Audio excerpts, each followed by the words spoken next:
Good morning. I'll call the meeting to order. Council is conducting this meeting in person and via conference call in accordance to Municipal Government Act, Section 199. Council chambers is open for public attendance in person. However, councilors and members of the public may still join meetings remotely using our current teleconference process. If the meeting is recessed, callers will be put on hold until the meeting reconvenes, with the exception that numerous callers will be asked to call back in. This helps with the quality of the call. Please note this meeting is being recorded and may be uploaded to our website or social media. To eliminate background noise, please mute your devices during the meeting. We ask that all attendees also mute their devices to reduce disruptions to this meeting. Everyone has the right to be present at council and committee meetings. Any attendees that are considered disruptive to the progression of this meeting may be removed at the discretion of the chair as per Municipal Government Act, Section 198. I thank you for your cooperation and understanding. We have one councillor participating remotely today, so I'll do a roll call vote. Or attendance, sorry. Deputy Reeve Laprise is here. Burl Hebbs is here. Donna Bigger here. Reeve Klassen's here. Keith Clayton here.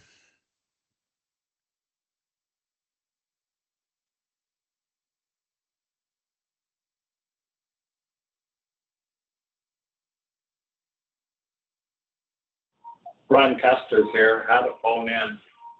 Okay. Rick Larson's here. Councillor Kester, does that mean you're not on Teams then? I'm trying. I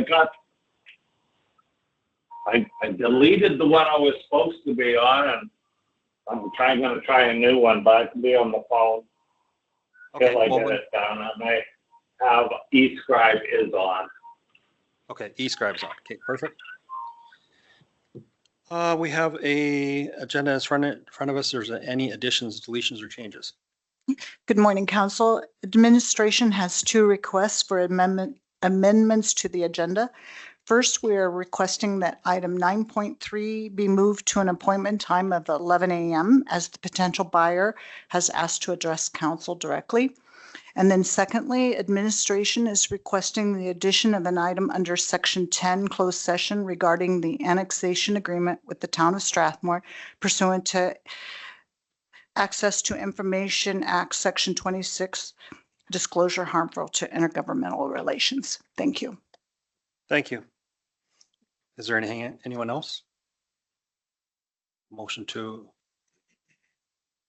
go ahead. I'll move we accept the agenda as amended. Thank you. Motion on the floor. Any discussion? I'll call the question by eScribe. Hopefully it works.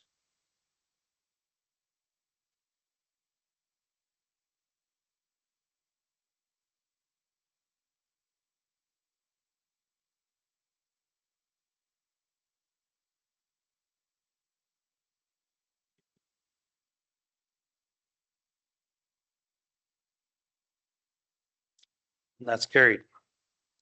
Is there any council notices of motion? There's no bylaw or public hearings. We'll move on to consent agenda. We got a number of items in here. Is there anyone who wants to pull out for the consent agenda? Keep in mind, council reports. I know there was some discussion about that. Right after on item number 7 is council report discussion. So if you want to have a discussion report, it'll automatically, I'll ask for that then. So, go ahead. I would like to request that we remove Lacombe County correspondence and put it under a business arising 6.1. Okay, so that's 5.7. Okay. Anyone else? I'd like to move that we pull out the WHMB letter to councilmen from council people from WHMB from Crystal Hickey, and we can add that to probably 6.1 or 6.2. So item number 5.6. Yeah. Is there any other items? Okay, motion as such.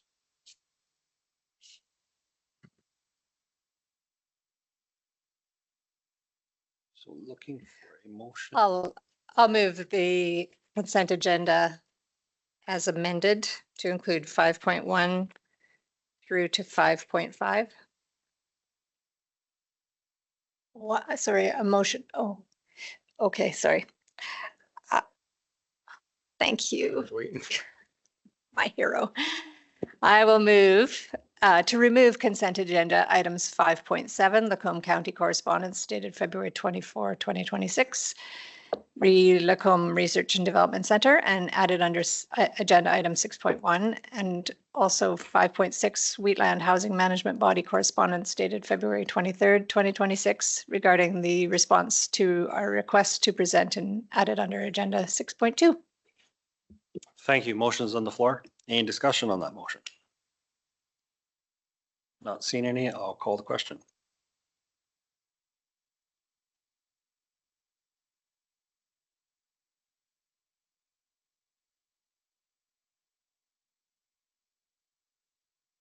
And that's carried. Moving on to business arising, so I'll go by how it's in the agenda, so 5.6. We need to accept the agenda. Oh, we need to accept the rest of the consent agenda for information. My apologies. Motion from?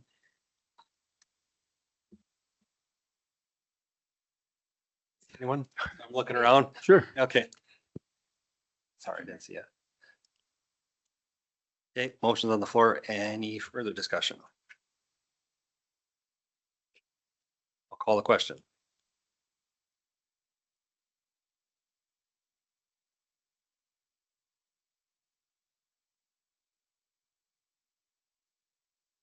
And that's carried. We'll move back to item number 6, business arising. So item number 5.6, Wheatland Housing Management Body Correspondence. There was a letter in the package. Anybody want to speak to it or just discuss or questions? Pardon me. Councillor Heps? So we got that, I believe we actually made a motion. I didn't go back and figure out which motion it was, but I believe we actually made a motion inviting the WHMB CAO or deputy CAO to present the council. And I think that was actually a unanimous motion. Anyhow, they respectfully declined, not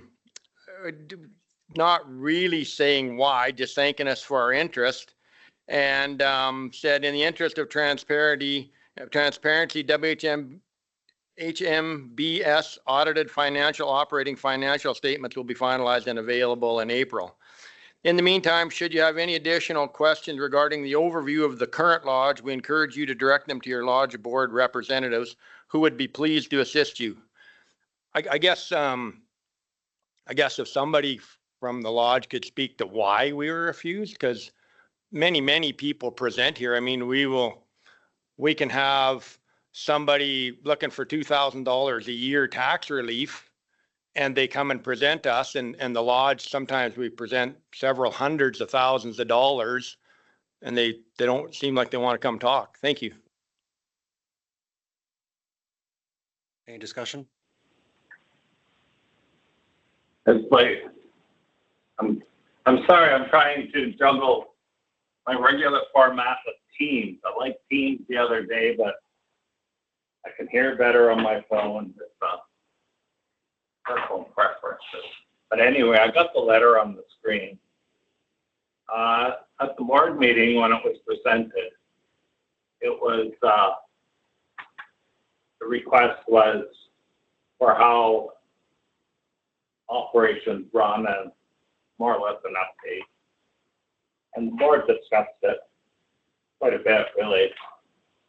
And it was noted that every council member in Wheatland County was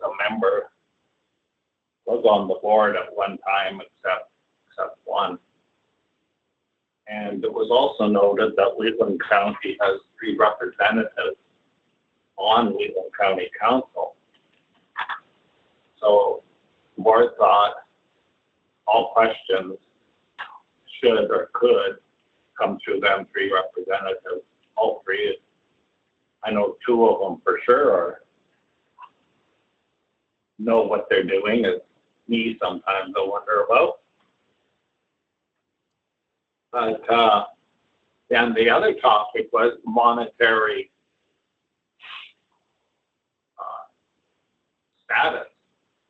on January the 6th, we had an update, and I think most of the council was there, by Derek Wise.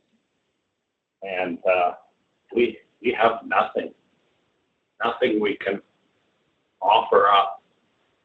Since then, there's been no additional numbers, no meetings, nothing. That went to AHPP, and it's sitting there. I know I did have a phone call with Derek one day, and he's gotten some indications on how to move forward on Canadian Homes, or I forget the new name for CMHC, but he did find some things that can get started from that. So that's something I never knew before. Now you know. But outside of that, the numbers are the same. If you want to recap on them, I can do a little bit of a recap. But yeah, it's, when we hear from the province, and hopefully if we're successful, you'll be the first to know. And we plan on having a meeting very shortly after that, because it'll be new news, right? I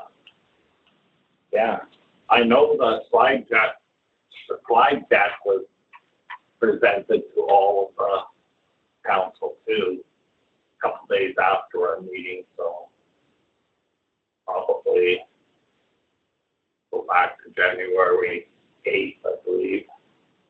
Sherry email, I would think, send that out. So if you have any direct questions or anything you want to know, let us give a stab at it. The board is worried about spending more money, of course. And tomorrow is the last day for CAO. I know that maybe doesn't, but they're busy changing check signing authorities and getting that a smooth transition too. So I'll let that with the council and see if you have any questions or concerns. And if you have make a case where you want CAO here, okay, ask away. Thank you. Thanks, Councillor Kester. No, I was actually not talking about the new build at all. I realize that's in limbo. I actually got some people asking questions. I got ratepayers wondering some of the stuff on the current lodge. So could you tell? Okay. So could you explain to us how many satellite properties we home? I had a guy phone me the other day, and he thinks that the lodge manages some individual homes in Strathmore. How many of them is there, please? Oh, off the top of my head, 20-ish homes, actual single detached homes. I think it's around 20. I don't have that information at my fingertips, sorry. These homes become property of the Alberta government years ago. I don't know why they bought them anymore. Forget that story, it's not relevant, but they are owned by the province and we manage them. And there are, to get into these homes, you have to present your filed income tax return. And they use the number on line 150, and that's one of the qualifiers if you can move in. Demonstrate need, demonstrate if you have a family and kids. Well, definitely that's a higher need than a single tenant. There is a checklist, and I'm the board is privy to that. We have a manager, Rita. She looks after all our housing places. So it's part of housing. I don't know what they pay for rent. I could find out, but that's an operation. So there is about 20, and in addition to them, and Strathmore, Collins also owns, Sunset, Dock Giffen. We also, I think basically on Strathmore, have rent subsidies, approximately 60 on using it. Just kind of muffling here because I'm trying to look up my latest report from, I Councillor would have Kester, had it. Could you give me a few minutes and I'll find that report and then you can come back to me? sure. Well, I was just thinking, just instead of going into a big question and answer thing here, why don't we, because you're basically, we talked about a letter back from the board, and basically the board's directing that our council members that are attending that board would answer. So in fairness, why don't we, anybody that has questions, we can put them together and put it for the next meeting and have then they have some prepared information to answer back, and maybe like an information Yeah. package just to help out. Yeah. Instead of spending a bunch of time quick Q&A this way, I think it would be good to Yeah. write them down and then get all that and some educational on that as well, because there's a few members here that have sat on for various lengths of time, and what is it? Okay, I'm seeing I a bunch can of do nods. that. I have another I can suggestion. give you accurate numbers if you do that. Right now, they're For sure. ballpark answers. Yeah. And Councillor Kester, for WHMB, they have a board package. When you first come on the board, it describes all of the different properties and what the role of WHMB is. That might be useful to circulate to all of us as a reminder, and to new members, new council members. You want it? How about get it done up in an email? And if you want a printed copy, you can do it yourself, or do you want me to get a bunch of printed copies for your answers? Whichever is easiest. How are we gonna coordinate the questions? Like, So generally in stuff like this in the past, we've just circulated, send questions to administration. They will put it to a formulated document from everybody. We usually give a period of time, like a month or something like that, or 2 weeks, and say, you got to have your questions by X time, and then they'll formulate the document, and we can just give it to, or add it to the next council package, and then give it to the members that attend there, so they have some background and some accurate information instead of trying to pull it out of thin air. Do we need a motion for that? I'm just looking to administration. I'd make a motion that we put a questionnaire package together and discuss it at the next meeting. I think that's a great idea. Thanks. Is that, Say a week's notice, administration? Just one small bit of information, Glenn. The Wheeling Housing Management Board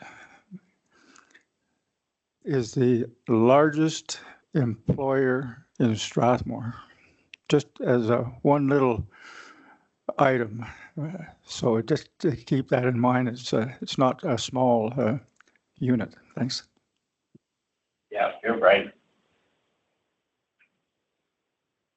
there's a motion that council directed administration to put a Wheatland Housing Management Board, a questionnaire package together and bring it back to the next council meeting. Is that satisfying everybody? Well, so it's not that administration is going to put it together, it's that we're going to send questions to administration. Yes. Is that captured in that? I hope everybody understands it. Administration's not doing it. We're going to send questions. Yeah, okay. Very good. Looking, okay. Any further discussion? When you send the letter, you'll be emailing them to administration. Would you be so kind as to copy the 3 board members? Then we would get it as soon as we can.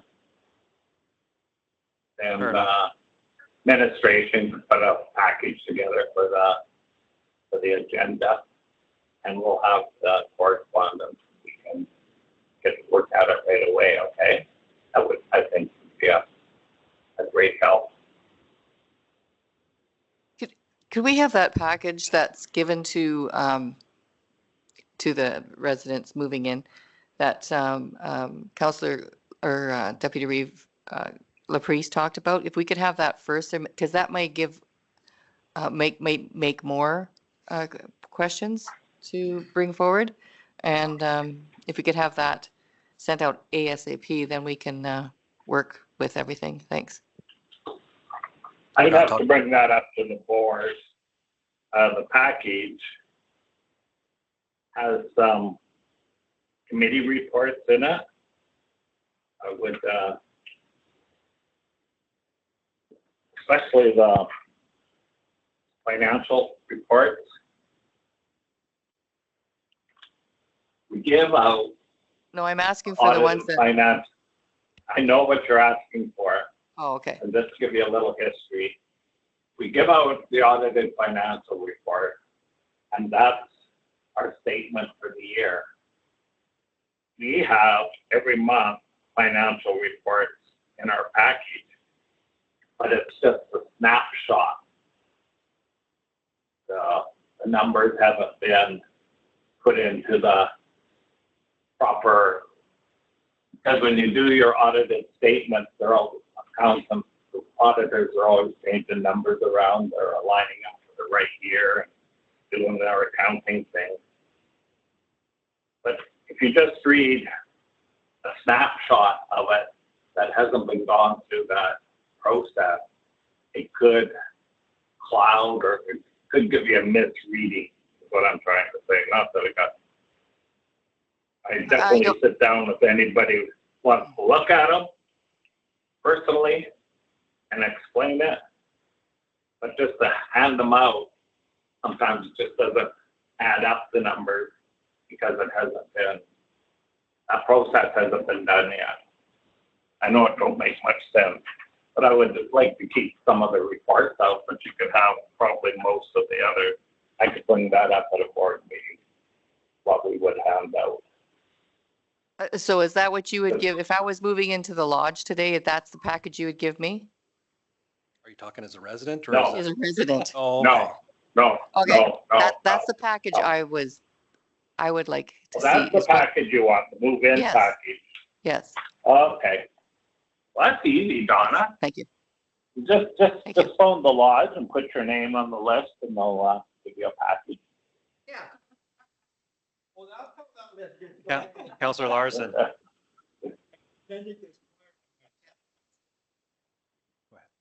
Thanks. I don't know that it's relevant to provide the package that residents get to move in, and that's certainly not what Shannon was asking for. I don't have a problem with the board package that board members get, which is what Shannon was asking for. But the resident move-in one, that's between the residents and the lodge. That has nothing to do with this council. But the board package that Shannon was talking about, I don't have a problem with that. Well, I'm looking for, okay, you have 20 homes subsidized, and then you had 60 something else. I don't know what the assets are right now. That's what I'm looking for. I just thought that might be in the information package that's given to the residents. Whatever that is, No.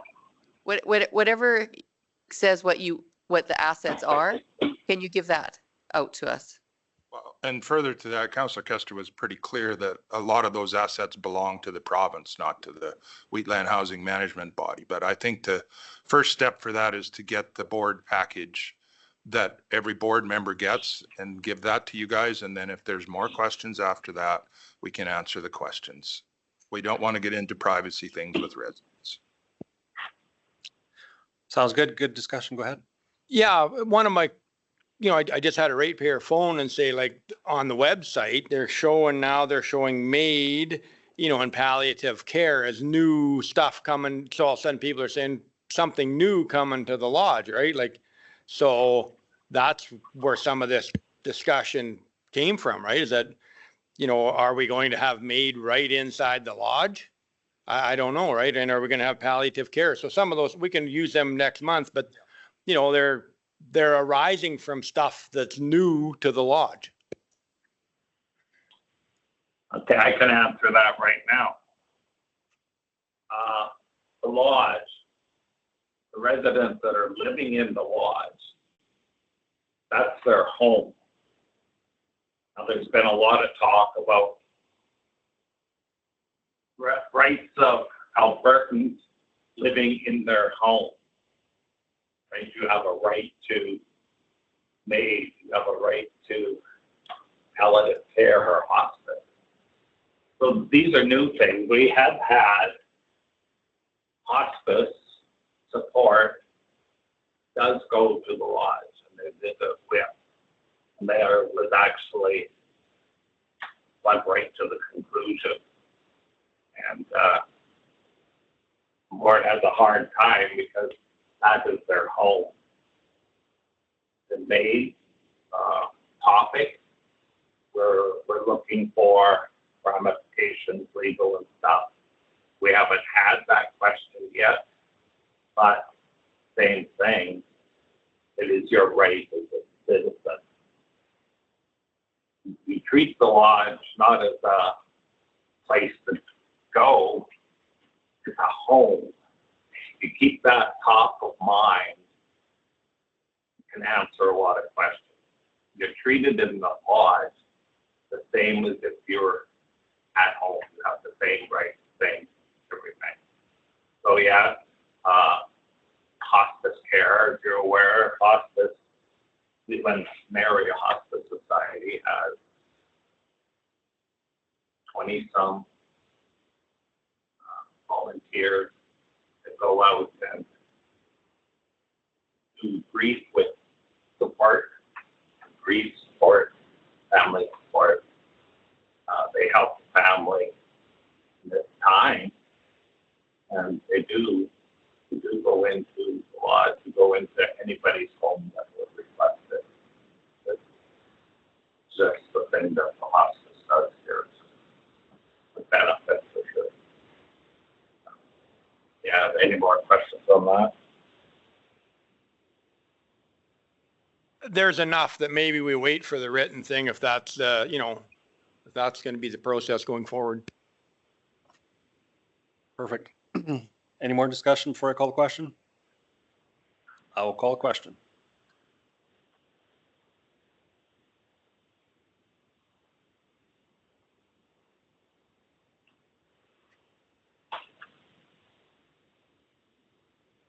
That's carried.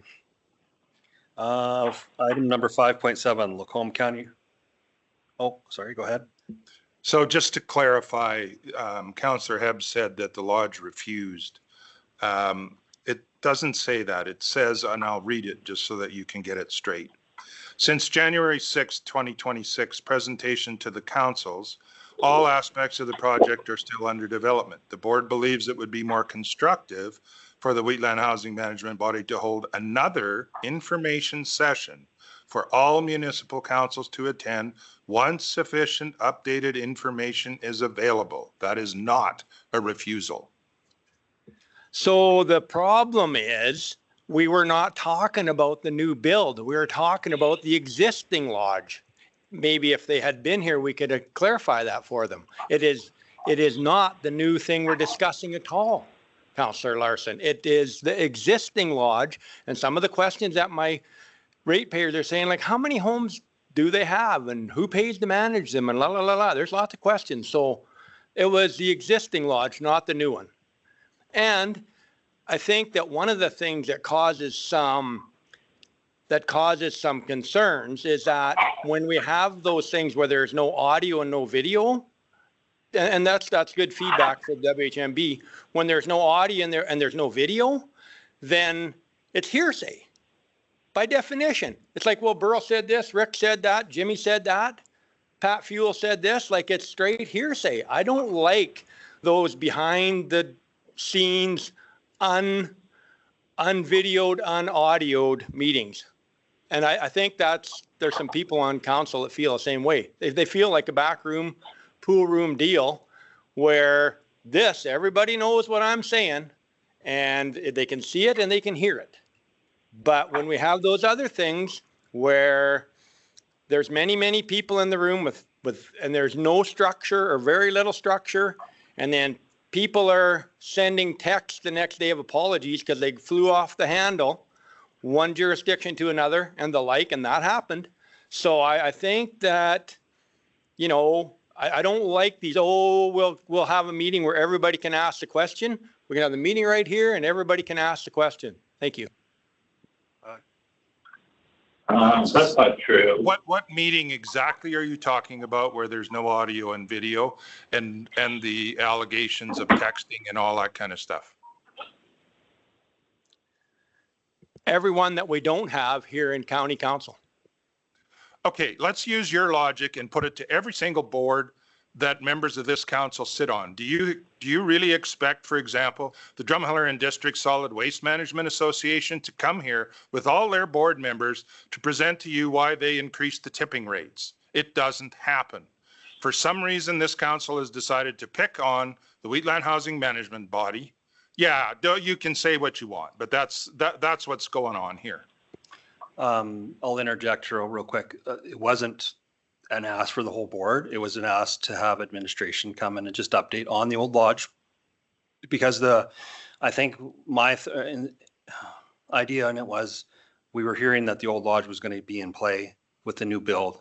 How was that going to work out in requisitions and things like that? How was that going to fold together? And that will come out. Sorry, Councillor Clayton.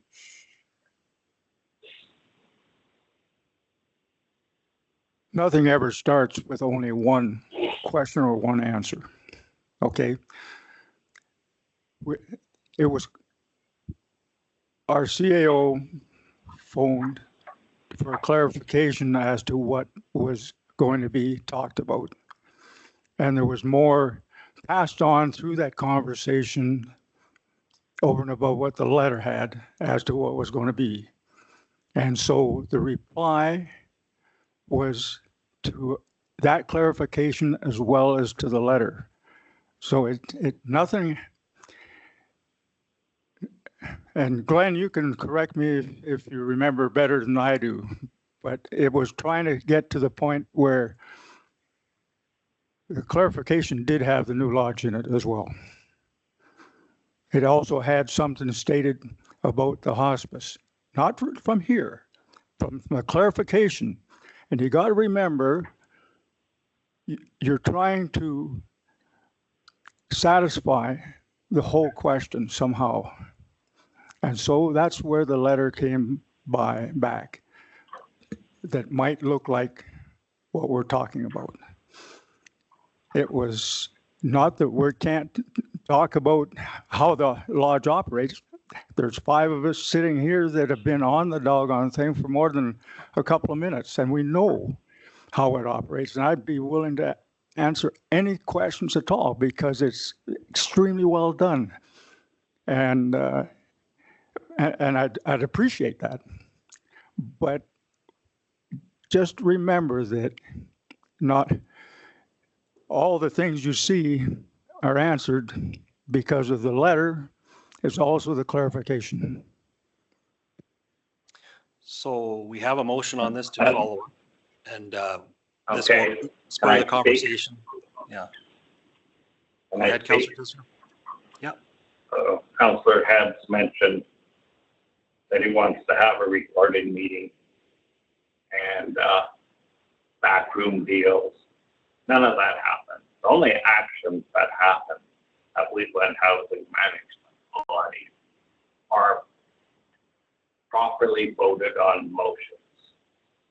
The minutes of every meeting, once they're approved, are on Wheatland Housing website.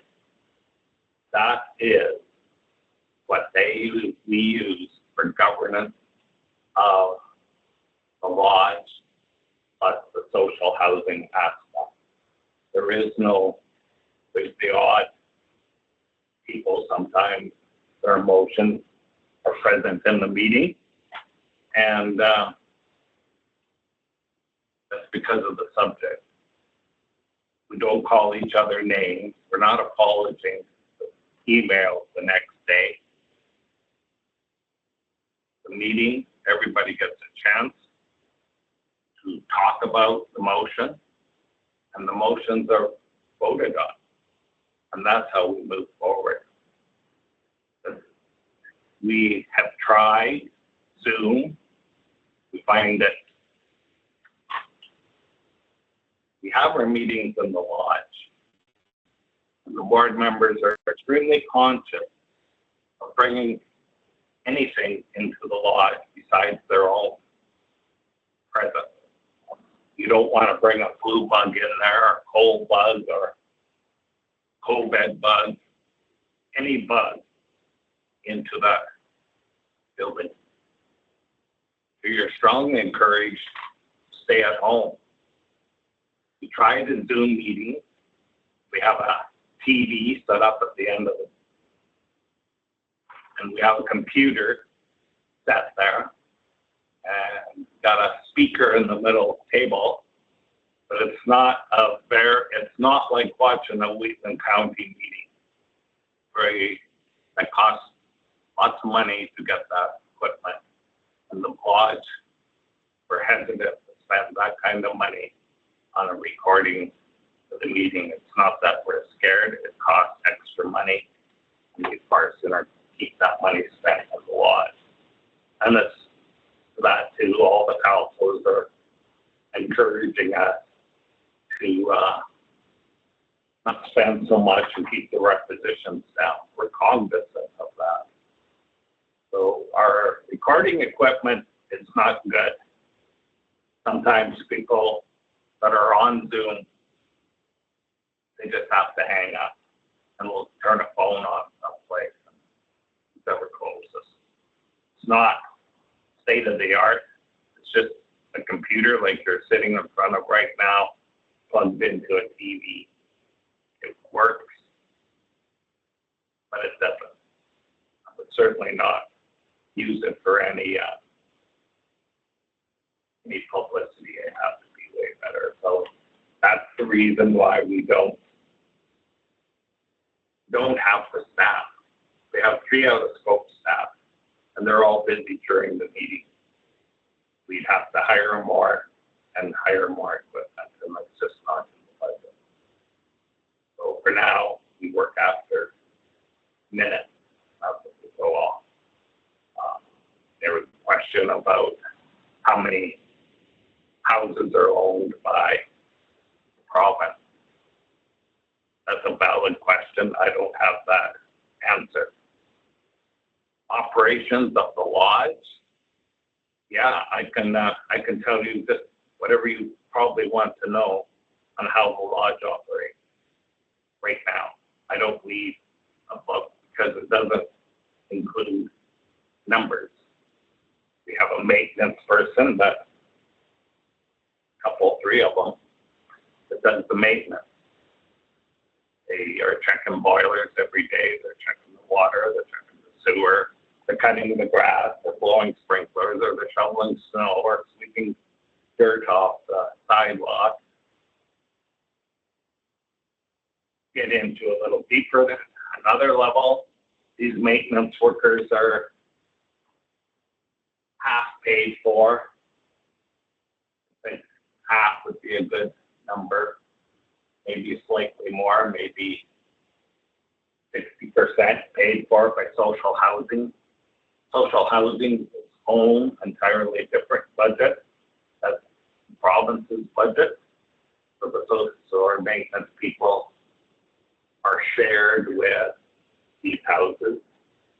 One house are in the middle of taking it all apart and cleaning it out and redoing it.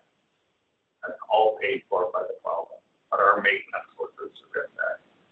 We share maintenance.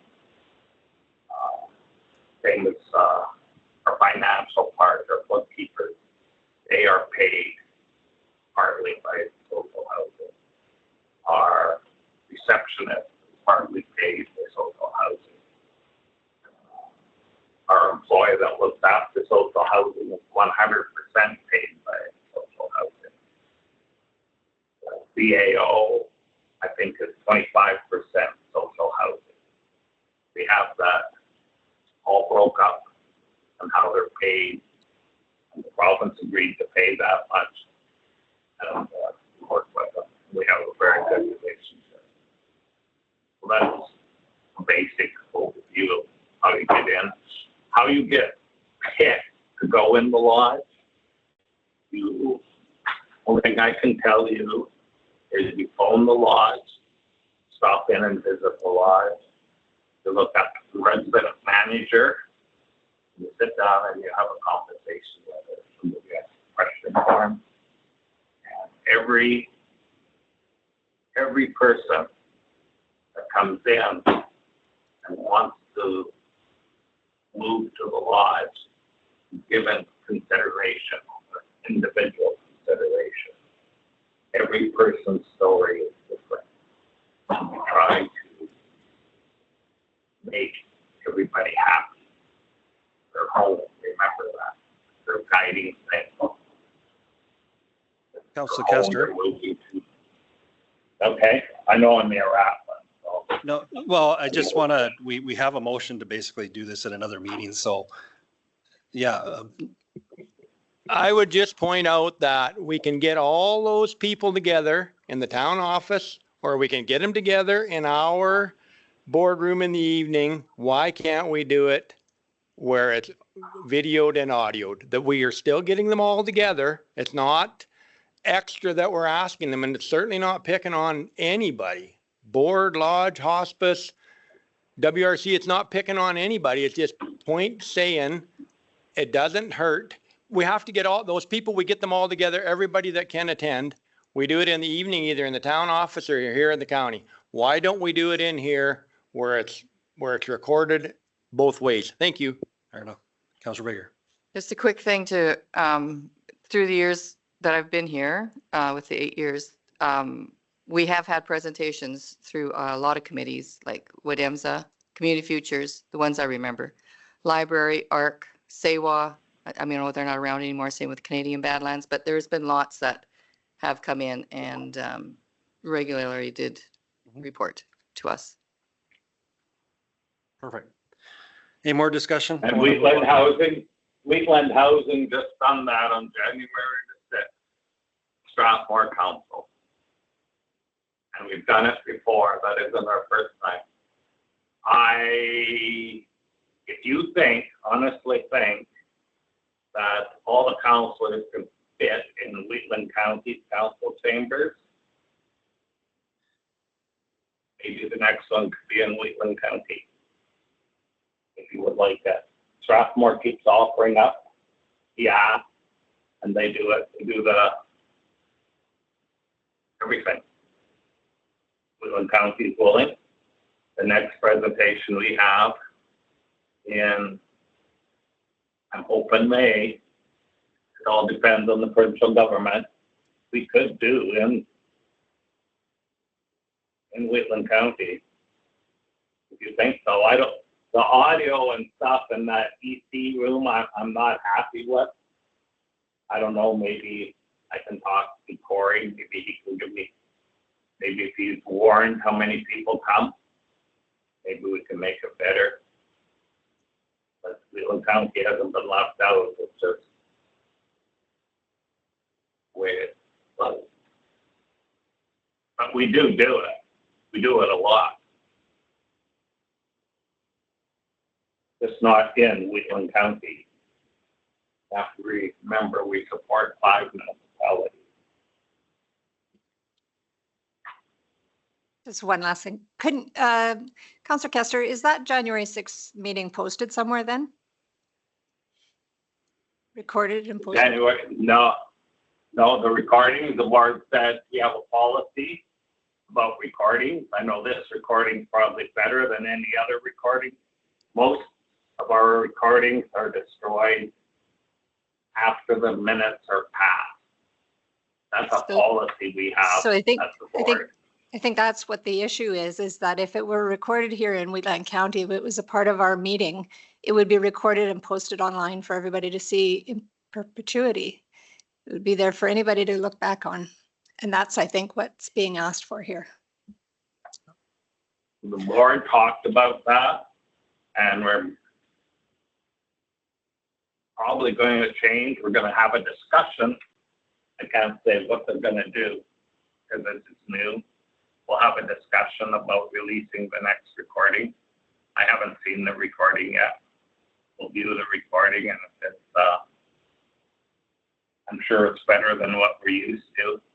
If we could release that, we'll put it on the website, but we haven't done that. As far as going live, depends where we're at. I guess the county, we could do that too. It's new ground for the board, to be honest with you. Because we're at the mercy of the municipalities we go to. It's not a no, we just haven't discussed it. And I'll put it down for our next board meeting if everyone wants to see this recording. Okay. We're going to move on to 5.7, Lacombe County correspondence. Did we vote on this? No, we have not voted on this. Sorry, my apologies. We still have an outstanding motion on the floor. No, it carried. It's carried. I'm corrected again. It's okay. So we have on page 102, Lacombe County letter. So I asked to have this pulled out. There is a request for support that municipalities send a letter urging the federal government to reverse its decision to close the Lacombe Research and Development Center. And so I do certainly see the value in research and development in agriculture. And I think if this were in our municipality, we'd be looking for support from our other municipalities. And so I will make a motion that we direct administration to write, thank you, that council support advocacy to the Government of Canada to reverse its decision to close the Lacombe Research and Development Centre and direct administration to send a letter in support.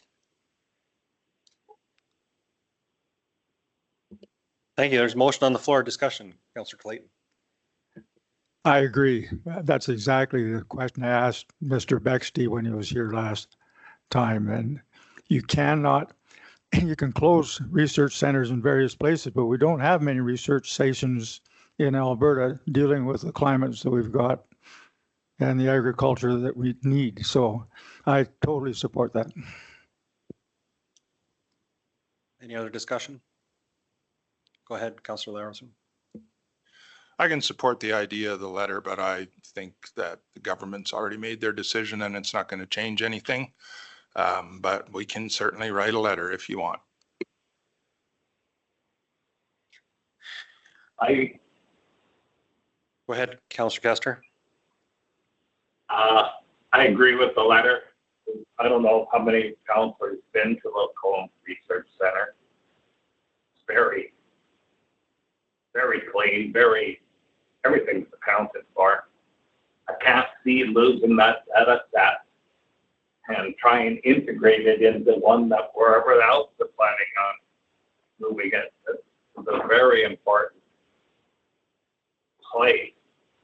There's been so much in the feed barleys and feed oats that come out of there for feed.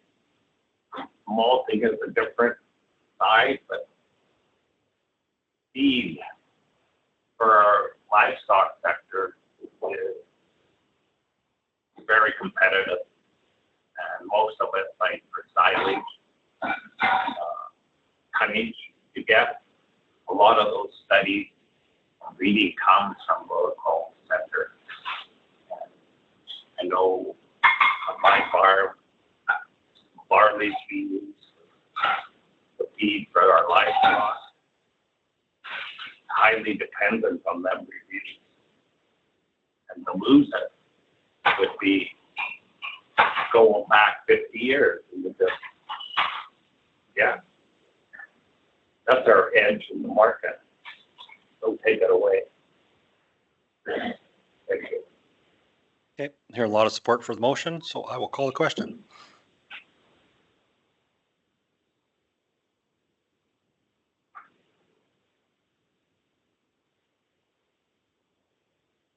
And that's carried. So councillor report discussion, is there any reports anybody wants to ask questions about, or anyone? I've got one. Oh, Counselor Clayton, and then yourself, Counselor Kester, and then Counselor Hubbs. I don't have a lot to say on mine, but the one thing I'd like to say is I went and attended Donna's presentation in Carswell, and I thought that was very, very well done. Thank you.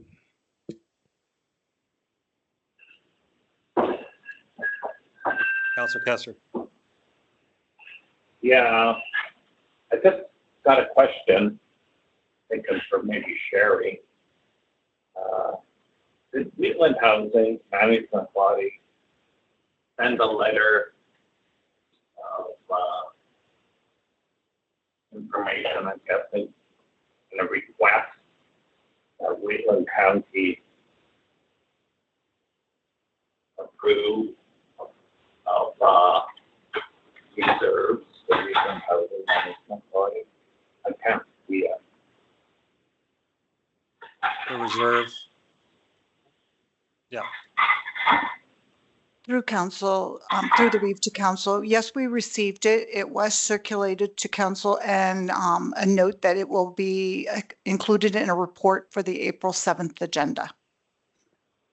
Okay, thanks. I'll leave it till then. Counselor Hubbs. I would encourage everybody read that letter, and if they have questions, put them down and we can get them answered the same day, okay? Thank Sounds you. good. So I'm going to read most of mine just because I think it's good feedback for the ratepayers. And I think there's always some stuff we learn at some of these training and stuff. So February 3rd, we had a council meeting, and in that council meeting, we had the ombudsman training. And, you know, my takeaway on that was that we can definitely attend some of these open houses. We just got to be careful what we do or don't say, and got to be careful how we commit. But the ombudsman made it quite clear to me, anyhow, the way I took it, is that we can attend those meetings. The other thing the ombudsman kind of touched on that time was us people sitting on boards, right? Like, you know, I sit on the board of the seed cleaning plant. So when I'm in their board meeting, I'm their board member. When I come back here, I'm actually representing Wheatland County, and they were good about making that clear as well. February 3rd, there was a WDEMSA update in the county boardroom, and I'll finish my thing, and then I'm going to ask a couple questions about that. On February 5th, we went to Emerging Trends, which was a day-long forum with about 30, 40 lawyers, which we all pay for. It was at Winsport, but it was a good opportunity for counselors and staff to see some of the new things that they're doing. And interestingly enough, Brownlee, because they consult to a lot of municipalities across the province, they also touched on the challenges, and they were empathetic. They touched on the challenges that us county councillors have sitting on a board and then having to come back into council chambers and put our council hat back on. They understand that, and they're hearing it from many. Like, they were empathetic, and we all got it. And I thought that was a very good presentation. I would recommend, like in some of the older councillors say some of that stuff gets old over time, but for me, learning it, wow, like it's a very valuable resource, and I'm glad and thankful that we get to go to it. On February 6th, we went to the regional RMA in Canmore, and RMA is Rural Municipality Association. And that was also amazing. I think there was 4 of us councillors there and a couple staff. And that was very good because there again, you network with and it was interesting. We had the province presented. There was 2 ladies from the province that presented. And there's like 5 small towns that have been swallowed up by the counties. And I'm thinking Gadsby, Halkirk. There's also 3 or 4 more in the queue. And it's Carbon is one of them. Cremona, Delia, and there's one more, I didn't write it down. But anyhow, it's just amazing that to get the province's side of what they know on the reporting that goes into the province from a municipality. They made it pretty clear that most municipalities or villages under a couple thousand people, and I believe the words lady, and I'm paraphrasing a little bit, but she said, if they're not coming to us, they're fudging the numbers. Something like that. February 10th, we had the MPC, the Committee of the Whole, and the public presentation here in council. That was good. February 12th was CAO interviews. Thank goodness it worked out the way it did. February 17th was a normal council meeting. February 24th was a special council meeting to hire our CAO. And then just on the WADEMSA update, you know, for whoever wants to, the last meeting we had, it was stated that we were going to actually get an apology from the province, from AHS, and money back. So do we have an update on that, Rick, please?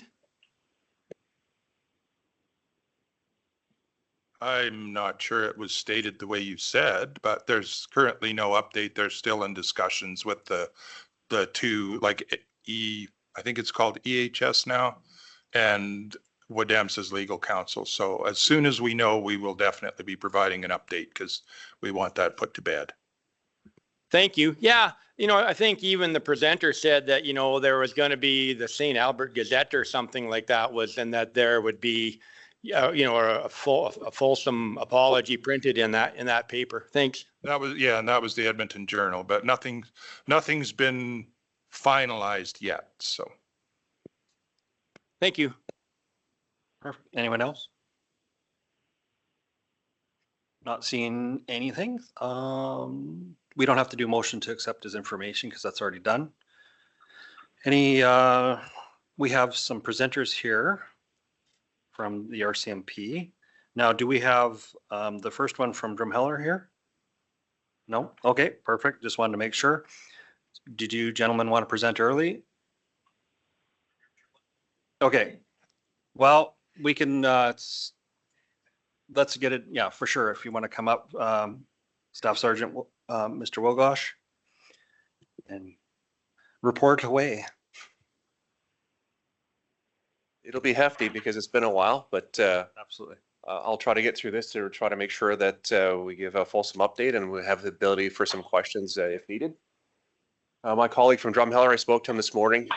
He will be now on his way. If something unforeseen occurred, that might be the reason for his delay. So I guess it's fortunate that we're here to keep you all regaled with our tales of policing. I provided the three quarters worth of reporting, so quarter one, quarter two, as well as quarter three, if council's had the opportunity to review them. Because we do have some new councilors here after the election, I'll explain a little bit about the format of the reporting that I in particular provide, and what it is that you're looking at. The purpose of that is to ensure that I want to make sure that council is very well informed as far as our policing activities and what are we doing to address crime trends in the county, but also to assist you should you have questions from ratepayers and constituents if they have questions about what it is that the police are doing in our communities. I think it's helpful for everyone to be in the know and to be able to have those discussions. For our first, we'll have to scroll along here, but I guess we'll rely on council's review of these reports. Each fiscal year we lay out or we implement a process to identify what our strategic priorities are. And what that is the ability for us to go to our communities and ask them, what is it that you believe are the most significant trends or emerging trends or significant crimes that are impacting the community that you would like us to focus on?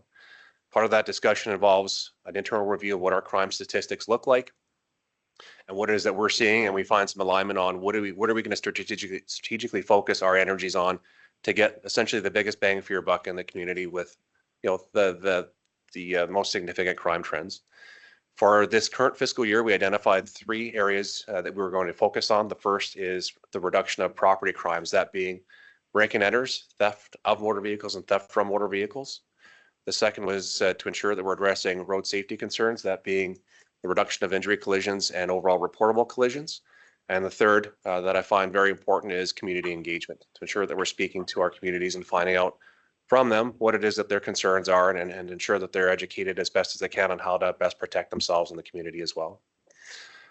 We implement a number of strategies to achieve those results. And as you see in the reporting here, with respect to our first strategic priority, our goal was to seek to either maintain or reduce our historical averages of crimes in these selected areas by about 5%. Now, there's no level of crime that I believe is appropriate, but what we're trying to do is to lay out what our historical highs and lows are, what are our averages, and we want to make sure that we're managing crime as best as we can, and if not, reducing it as much as possible. One of the strategies that we've had most success with is our habitual offender management program. Essentially, we identify those who are causing the most significant negative impact to our communities, and we spend our energies and time focus on making sure that they maintain a law-abiding lifestyle. So persons who are released on conditions because of various crimes that are committed, or are handed sentences that involve conditions to ensure that they maintain those law-abiding lifestyles, our members take the time to visit them and to ensure that they are abiding by those conditions. With a zero tolerance policy, that if those conditions are violated, we take legal action, we lay charges, and we ensure that we're returning them back to prison or at least into the criminal justice system to decide what the next steps are going to be. Throughout the first 2 quarters, we were monitoring 15 habitual offenders throughout our area. One of them resided in Wheatland County, and during that period of time, so that's in the first half of our fiscal year, we found that offender to be out of compliance. The person was arrested, charges were laid, and as I'll allude to, going into Q3, that person still remained in custody because of the number of offenses they committed, but the number of violations of their release orders that eventually convinced the courts that they should remain in custody until they've been dealt with in the courts. We have a persons of interest program, which those are people who aren't bound by conditions, but we know they're here. We do check in on them from time to time, and I guess if you can use the term usual suspects, if we have crimes that are committed, we do have people we check in with just to make sure that they're not involved. We have our security screw program. So that's a program we implemented, which are security fasteners to help prevent license plate theft. We have them available at all of the dealerships in Strathmore, as well as our fire department, the detachment, and as well as the Langdon detachment as well. They're free of charge if anybody wants to pick them up. We found that a lot of theft on motor vehicles involve stolen license plates. And why stolen license plates? Well, offenders will typically find a vehicle that matches the one that's stolen, the one that they're driving in. They'll swap a plate, and it increases the amount of time that they can drive that vehicle while remaining undetected. License plates and vehicle information are entered into our national data bank, so if a police officer queries that plate, they know it's stolen. Hence the reason why offenders choose and target license plates for theft. It's not only a huge irritation for people to find out that the license plate's been stolen if anyone's ever had to replace one. And certainly we don't like making those calls, midnight, 1 o'clock in the morning, asking people if they know where their license plate is. More so, it's a risk to our members if they're dealing with vehicles that they don't know are stolen. We have a crime prevention through environmental design and business outreach program. Unfortunately, a lot of this feedback we provide to residents and businesses typically happens after they become a victim of crime. What we're trying to do is to help educate our residents and business owners with ways they can make their properties and their businesses, I guess, a less desirable target for would-be offenders. Our members document as best as they can, but they do patrol through our rural areas, and they try to keep track of how many times they've been through some of our smaller communities. Again, it's not everything that's being documented. At times they're driving through, but as best as they can, I've tried to give you at least a visual of some of the efforts throughout the first 2 quarters of where they've been spending some of their time. The next page here, I've broken down. This is a Q3 report, but what you're looking at in the Q3 report is a bar graph of some, I guess, comparisons. So if you look at the red lines through these graphs, that represents the historical highs with our crime reporting. The blue line across the graph represents our historical lows. The green bar graphs that you see in there that's where we are currently performing in this fiscal year. And as you'll notice, with particularly with break and enters and auto theft, we did have a bit of an increase in Q1. But as you'll note, Q2, we were at or below our averages. In Q3, where our crime levels were nearly non-existent if you scroll through those areas. In your reporting, you'll also notice a breakdown as far as what our comparisons were to last year and what our comparisons are to our historical averages. So you have an idea of how we matched up towards last year. I can tell you Our last fiscal year, we had our highest crime reduction results across the board in our area for a 6-year period. Not to say that, again, we don't want to keep matching those goals, but it creates a situation where, with those kind of crime reduction results, we've got nowhere else to go but up. We will see some fluctuations with crime, but we try to remain as agile as possible, that we're responding as quickly as we can to address it. So through there, you'll notice a breakdown. I've given some information on the types of break-in enters and thefts that have been occurring. If you continue to scroll through, the breakdown business versus residents, and as respect to vehicles, how many of them we typically recover and under what conditions, and how many people we've been able to lay charges on. I can tell you with auto theft, in the first 2 quarters of this year, we had one individual, when we speak about habitual offenders, that doesn't live in our area, but does live within the Wheatland County global jurisdiction area. I can't name the person, but I can tell you they've had, in just one fiscal year alone, or this fiscal year to date, over 43 negative encounters with the police in RCMP jurisdictions. In Strathmore alone, we arrested this individual 7 times. And 4 of those occasions involved stolen vehicles.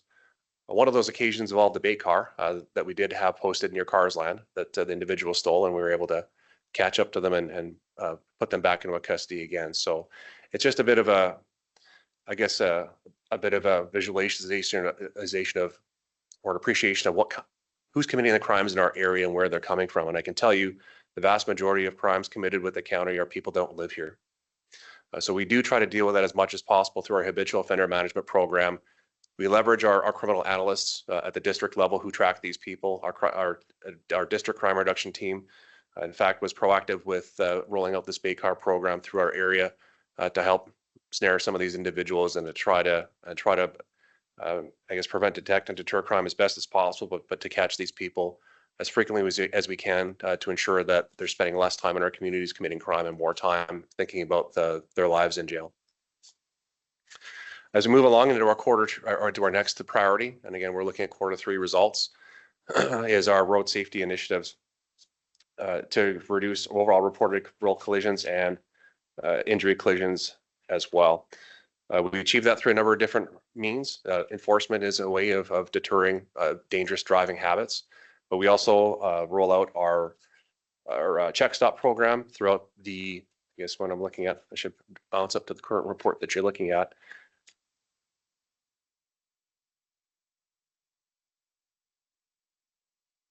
Four documented check stops were completed through Q3. And the results were 172-hour suspensions, a 3-day suspension, and approximately 400 vehicles that were checked during those check stops. Our members are still out there stopping vehicles and checking cars, and we're trying to be out there as visibly as we can.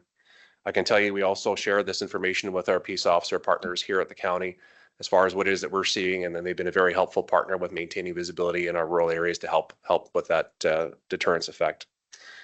We have a bar walk program where our members walk through local establishments. And again, it's to make sure that people are making the right decisions with how they're going to get home at the end of the night. I've provided some collision comparison statistics. When you look through here, and I guess to proactively answer a question, I've included Rockview County portions of our reporting on this too, for 2 reasons. It's our global overall rural report, because we do look after a large southeast chunk of Rockview County. But I guess it's also to give council a visualization as far as in our rural areas, what are we doing, and where are our members spending their time, and where are we achieving the most effective results. In here, I've given also some collision factors. You'll notice maybe it probably comes as no surprise that nearly 2/3 of our overall collisions are animal strikes within the county area here in Wheatland. Some of that's pretty hard to control, but we do our best. Injury collisions, as far as I can identify, that really comes down to intersection offenses and driver inattentiveness as it relates to the county. So if people are running stop signs, they're entering on the highway when they shouldn't be, or they're changing lanes when they shouldn't be, that's where we've seen our most significant injury collisions within the county. Through Q3, though, I'm happy to report that our overall collisions were reduced as well as our injury collisions were reduced. We did have bit of a spike through Q1, Q2, but again, I'm happy to see that those numbers are coming back down. With our community engagement, we involve ourselves as much as we can through our rural schools, and we attend as many community events as possible. Through Q3, I was fortunate and honored to be here for for council swearing-in ceremony, and our members' participation with various Remembrance Day events throughout the communities throughout quarter three. We have other programs in place that help with overall community safety. We have a community liaison program. We have 17 community groups that we have members assigned to as liaisons between the rural areas of Rockview, Wheatland, and Strathmore. If there is a community group that does want to have a liaison, we're happy to assign a member. And the purpose is just to engage in more direct dialogue. If we have a community group that has questions about what it is the police can do for them, or through those groups, if there are questions about general community safety concerns, we have that ability just to have that link. We have a youth diversion program that we've been working on. That's another tool to hopefully correct youth behavior before it becomes a problem. We've fortunately not had to leverage that program too often, but it is a tool that we have. A rural capture program, I've got some details here for especially our new counselors. That's the ability for people who have video surveillance on their properties or businesses. It gives them the opportunity to proactively identify themselves as people who have the capability of potentially capturing video evidence. The benefit to us is what it looks like to the law enforcement or the RCMP on the back end. It's almost like Google Maps. So if we log into the system, it proactively identifies a few points on the map where people have self-identified that they have video surveillance and what it is it might capture. And then it enables our members in real time to give them a call and ask them, hey, could you check your video surveillance? This is what we're looking for. It'd be very helpful if you had some video surveillance to help us out with. So again, the program is voluntary. We don't have access to people's footage. People have to voluntarily identify it, and then once contacted, it's up to them if they want to provide us with that footage or not. I can tell you it's been very helpful in the past, especially in our more urban areas, and we've been able to solve crimes at times quite quickly, or at least rule out a crime. We had one instance I can tell you in Chestermere where we had a call of a child abduction near a school. So we, of course, responded quite seriously to that event. We were able to identify some video footage, and as it turned out, that parent was having a hard time with their child that day and decided to help them into the car. And of course, they realized it probably didn't look very good, but at least we were able to rule out a child abduction in the community quite quickly. So again, it turned out well. We've all had those days, but to others, it might not look so good. So again, video surveillance is very helpful to help identify, like, the community doesn't need to be alarmed that there isn't someone, a predator in the community stealing kids off the street. So another useful tool we have is the online crime reporting. Those for incidents that are very low in nature. They obviously don't require an immediate police response, but if you feel it's something we should still know about or something we can follow up on, that's an option. But a real quick shortcut, if you're able to download the Alberta RCMP app, it's got all of this stuff in there for you. You're able to actually link into our crime mapping, which plots at least 2 weeks of crime data with property crimes. You can see where crimes are being committed in the map in real time. It gives you links to our media releases, crime statistics, but also the ability to access all of our other programs that you might be interested in. So it's a useful tool for all of our residents. And finally, in these reports, I do provide a year-to-date file counts, and a comparison between our Rockview and Wheatland County areas. We're pretty consistent. We spend a little more time in Rockview County in response to calls for service, but generally we're pretty on par with the distribution of our time spent in response to calls. It was a long-winded. I'm glad you made it through with me. But if there's any questions, I'm happy to answer them for you at this time, whether it be through our quarter 1, quarter 2 report or our quarter 3 report and crime data to date. Thank you for all the information. Any questions from council?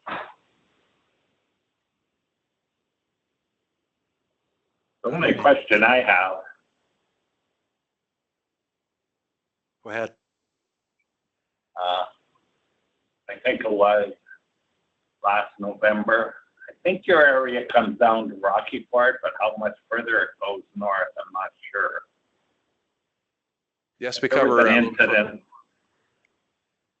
Rosebud too, no. Anyway, there was an incident, a shooting on Range Road 270, about 4 miles north of Rocky Ford. I'm sure you're aware of that. And before the shooting, actually took a tractor and rammed the truck into the ditch and left them lay there. community was really, really upset. People that living there for their safety, they don't know what's going on. I understand that he got out and he's supposed to leave. He's not supposed to be within a certain area. Yeah. I'm just wondering, how much is that monitored? I know he was caught in Rocky Ford using property that wasn't his. You actually check the whereabouts this person is, or is it just a complaints and people phone in? Because the residents feel, unsafe, and they're not getting any feedback, they're not getting any news, and it's just kind of laying there, and it's unsettling to them, unsettling to me. I can't do anything for them. Without naming names, I think you know what I'm talking about. If there could be a way we could reassure the residents that, yeah, we're on top of it, he ain't gonna harm you. I know we can't make promises and all that, but it's hard on the residents, it really is.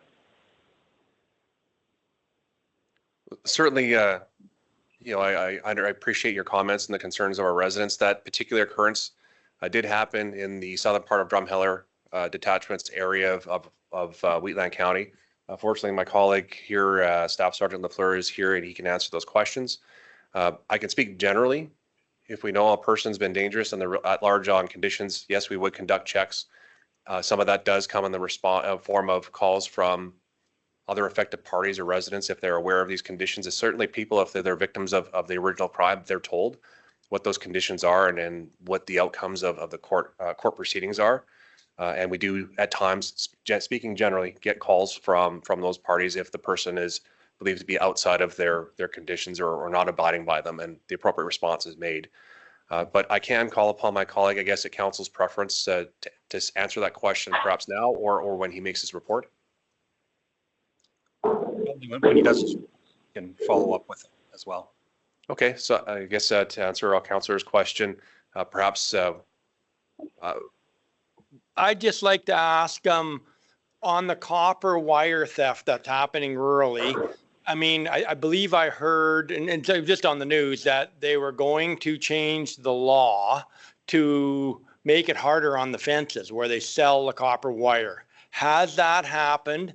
And are you aware of any locally? Yes, actually, copper wire theft is a persisting problem. There have been changes to the metal, I believe it's the Metal Recyclers Act, if I'm not misquoting it, that does make it more difficult for people to bring in precious metals, whether it be copper, catalytic converters, etc. It's a requirement to produce identification, so that way we can identify and track who's bringing in what and when. Within the county, now we've had problems in the past year with farm pivot copper wire theft. We treated it as a priority through our area, and as we did globally across the district. Our crime reduction unit team spent a significant amount of resources and time monitoring known offenders, which we did catch one that was prolific through Wheatland County. That person was arrested and charged. Unfortunately, they were able to make bail, but again, our crime reduction unit was able to continue monitoring that subject. We knew where they were placed after their release, and that detachment continued to monitor that person. That's not to say that it's not ongoing. I can tell you, as recently as this morning, we have a copper wire theft investigation where we've received a call from a complainant. It's, I believe, the affected areas in our Rocky View County area that air tagged their copper wire just to ensure that, because they've been a repetitive victim of crime. They air tagged their copper wire, and they've given us a location in another jurisdiction where it's currently at. So our members are working on writing a legal application to have members attend that residence, recover that property, and delay charges where possible. So I guess that's maybe a longer answer to your question, but yes, copper wire theft does happen in the county. There are ways we can work with our victims of crime to ensure that we are minimizing the impact or doing what we can to get that timely reporting. The quicker we know about this, is the quicker we can respond. And of course, having all reports. I know that a lot of these thefts aren't reported to the police. And I'm sure that would be verified if we did a general poll, but it is important that we do receive those real-time calls for service. That copper wire has been taken from their property, regardless of how big or how small, regardless of whether the resident believes that we can catch a person or not. We need to know about it, because if we can identify areas where crime is occurring, we can devote more presence to those areas to try and find out who it is that's attending those areas and taking these substances. Or we can help to educate our residents on perhaps best practices and how to make it a little bit harder to steal copper wire. For farm pivots, for instance, I know it's a real pain, but if you put a large hose clamp on every 3 feet of wire on the farm pivot, it makes it very hard for people to take that wire, because it takes them a lot longer to try and remove that wire off of the farm pivot. So instead of making one cut and taking 300 feet of cable, they're going to have to spend a lot more time to try and remove it from that farm pivot, which typically results in less damage, or the person just deciding not to steal wire from that farm pivot. I know it's a pain for the resident or a ratepayer to make that kind of effort, because it takes a lot of time and effort to do that. But I also know if there's a way to minimize the impact to the crop and minimize the damage to that pivot, then overall, if we're deterring that crime and we're preventing loss for our ratepayers, then for sure, I think that's a step in the right direction. Thank you. Anyone else? Councillor Clayton? Yeah, I know. I read your report, and I can't say it was the easiest reading I've ever done in my life, but it was good. And the one that where you actually had kind of a coffee meet with residents I remember at 16 years old, I was getting stopped by a RCMP gentleman every Friday night on the way home because he wanted somebody to talk to. But in all due respect, it made me realize, number one, that you're human and you're there to do a job. And actually, it was great. The other one is more of a question. When your line and in your report here, you had an operation on Hammer Hill Road that was looking at speeding. Do you ever look at areas that you think may not be correct in their, I'm trying to say speed limits and stuff. It's a road, in my view, that has a speed limit on it that makes work for you guys. In that it's a better road than 817, and it's certainly a better road than Highway 24. It's a better road than Glenmore Trail, and all those roads are 100. And I just wondered if you ever report to anybody saying, I think this is making more work for us than it needs to be. Just a question. I know it's not the answer you're looking for, but I guess my answer is it depends. It depends on where we are, and it depends in what ways is it increasing our work in one ways, or is it helping in others? I can tell you the higher the speed limit, depending on the stretch of road and the factors that are faced, the higher the speed limits mean the higher speeds that people are traveling. If they're speeding beyond that, and when collisions occur, that's typically when we see fatalities and people dying. I can tell you, I'll just randomly pick a stretch of highway on Highway 1 near Chestermere. I can tell you that a big factor in reducing the speed limit initially through that S-curve around Chestermere, outside of the numerous collisions we had at Range Road 281 and at the highway by the high school there, the last collision was as a fatality of a 17-year-old, and the fellow's name was Jaden Summerfield.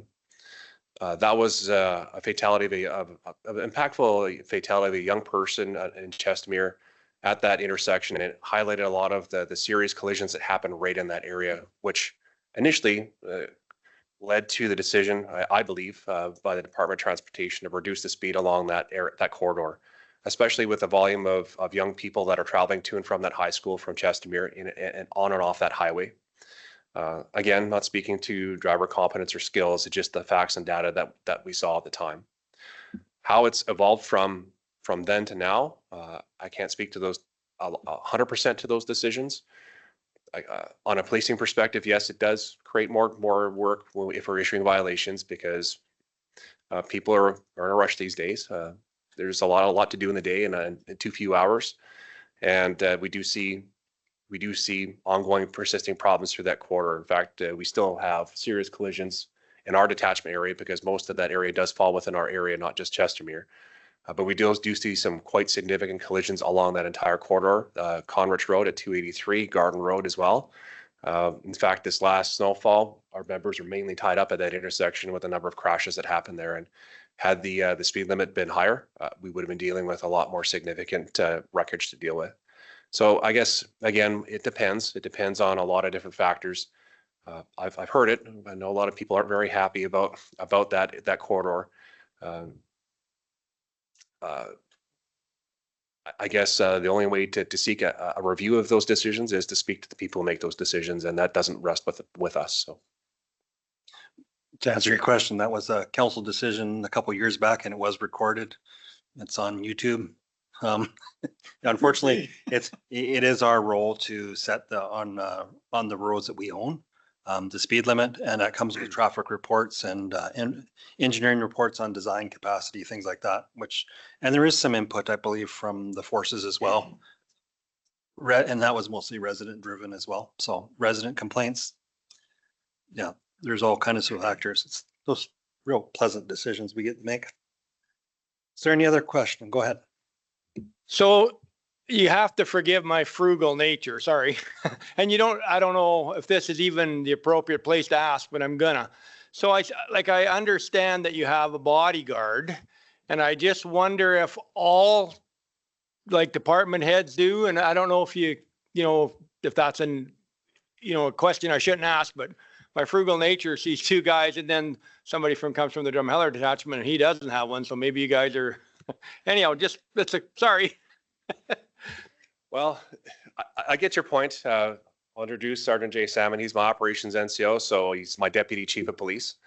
The reason why I bring him along is, for the size of our detachment in particular, if I'm not around, he needs to know what's going on. So I bring him to council meetings so that, if I'm not here, that's another person you can speak to. But I do believe firmly on a matter of practice that my second in charge needs to know as much as I do, because if I'm not around, he needs to be able to step into that role. So it's fortunate that he's a big dude because he can be my bodyguard. That's the first time I've heard him referred to as that, but you know what? That could be his new role. I'm thankful for the suggestion, Councillor. Councillor Larson. First of all, I really appreciate your bodyguard. He's a good guy. And I don't think it's a big deal to spend that. The one question I had was on the video surveillance to provide that to whichever detachment, because I'm close to Drumhellers, but I actually live in Bazanos. Does it need to be hooked up to the internet type thing, or as long as you can capture the video, you can send it? Or everyone's video capacity is different. There are some systems out there where people can at work see their video surveillance on their phone, and from there they can just send it to us. In fact, we have a new feature with our body worn cams. Just the green doesn't mean I'm recording. It means it's on. But we have through that software, we have the ability to send a link to the person, and it's like uploading a file on the internet. It's as easy as that. Our member will get that access, that instant access from their computer. For the older systems, if you need a thumb drive, but footage does exist, we're happy to send a policeman out there with a thumb drive, so the resident doesn't have to come up with that cost, and we're happy to download that in person if it's necessary. Perfect. Thank you. Thank you. Any more questions? And we have Drumheller Staff Sergeant here as well for other things. So motion to accept as information first. Councillor Larson. I'll move we accept the Strathmore report as information. Thank you. Any further discussion? I'll call the question.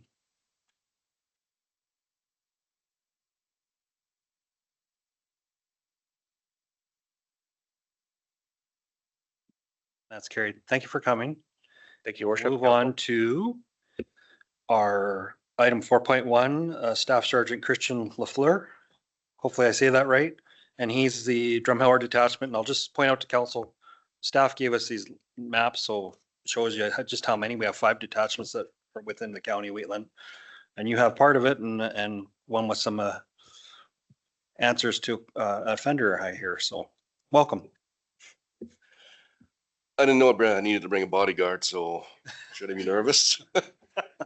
Next time.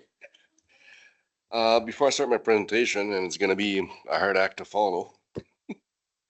I didn't have that much to do, but would you like me to address the previous concern? There was the question about the shooting.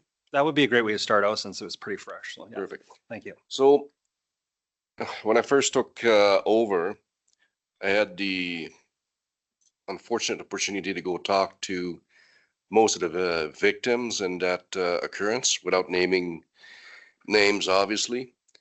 So the first part of my answer would be, yes, we do monitor the subject of the complaint, if you want, quite extensively. One of the issues that we had that led me to talk to the victim in this case is they were so proactive in keeping track of the person that the shooter actually felt threatened. So he sought out and obtained emergency protection orders against the other parties. We had to go and serve them. We had to have conversation with them. Now these EPOs or emergency protection orders are now done with. I can assure everybody that he knows what he's facing. He has no interest in going back to remand, so he's been abiding by his conditions.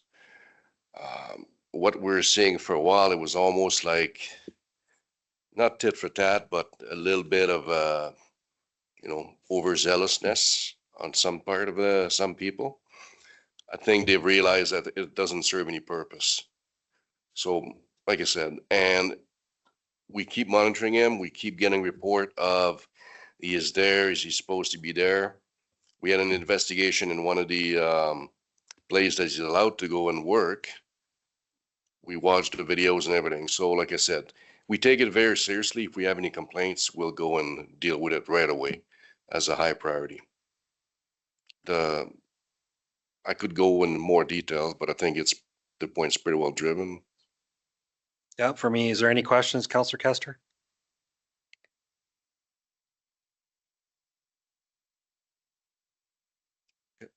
Go ahead.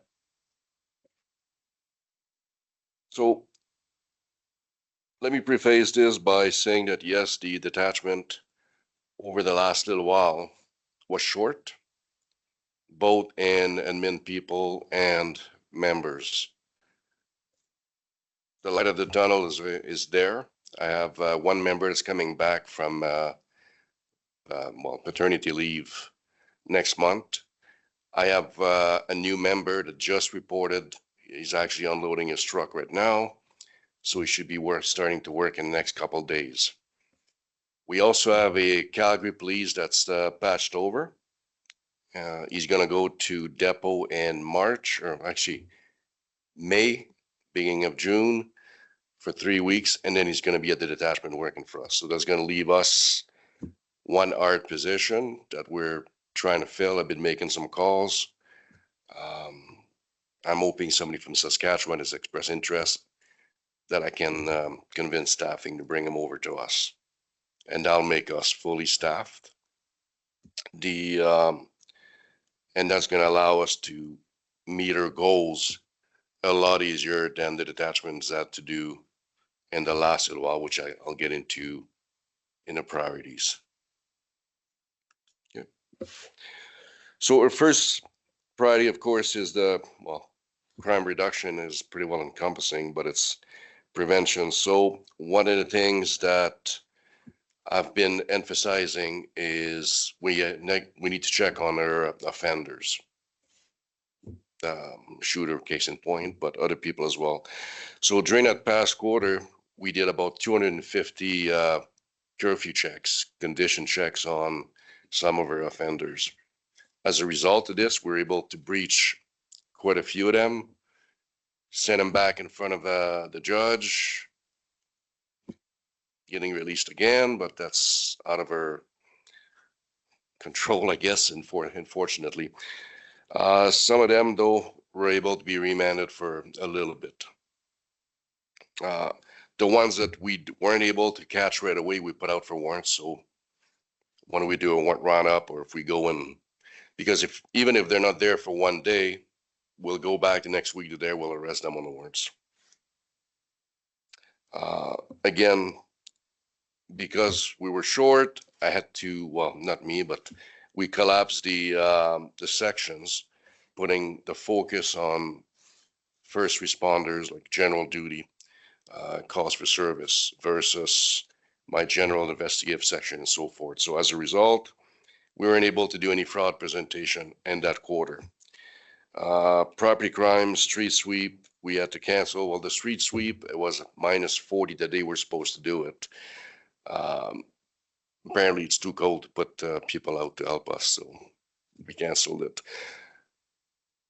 To remedy that, because that was like right around the time that I got there, is each Friday, I make sure that there's a list of people on warrant that comes out to my members, and they're instructed, this is what I want you to do this weekend, and the next week, you're gonna go and bang on doors, see if you can locate them. So we do continue the street sweep that we plan every quarter, but we do a lot impromptu ones if you want. Public engagement is priority 2, transparency and visibility. In that quarter, there was no town hall meeting. Multiple town hall meetings are scheduled for January. I can tell you that I've done 2 already that allow me to identify some priorities for the coming year. And in those town hall meetings, it turned out to a lot of fraud lectures. People are very worried about fraud. It's basically happens every week. So they were asking a lot of questions, more so than they were worried about the priorities.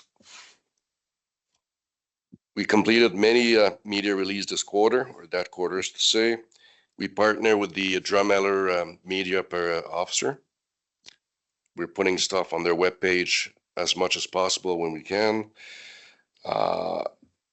Every week now we're doing a snapshot of our police action for the previous week, as well as whatever was more prevalent in that week. We do a education piece in the newspaper. It's been fraud a lot lately, but if there's something else that we see or that is of interest for people, we'll do an education piece on that as well. That's been well received.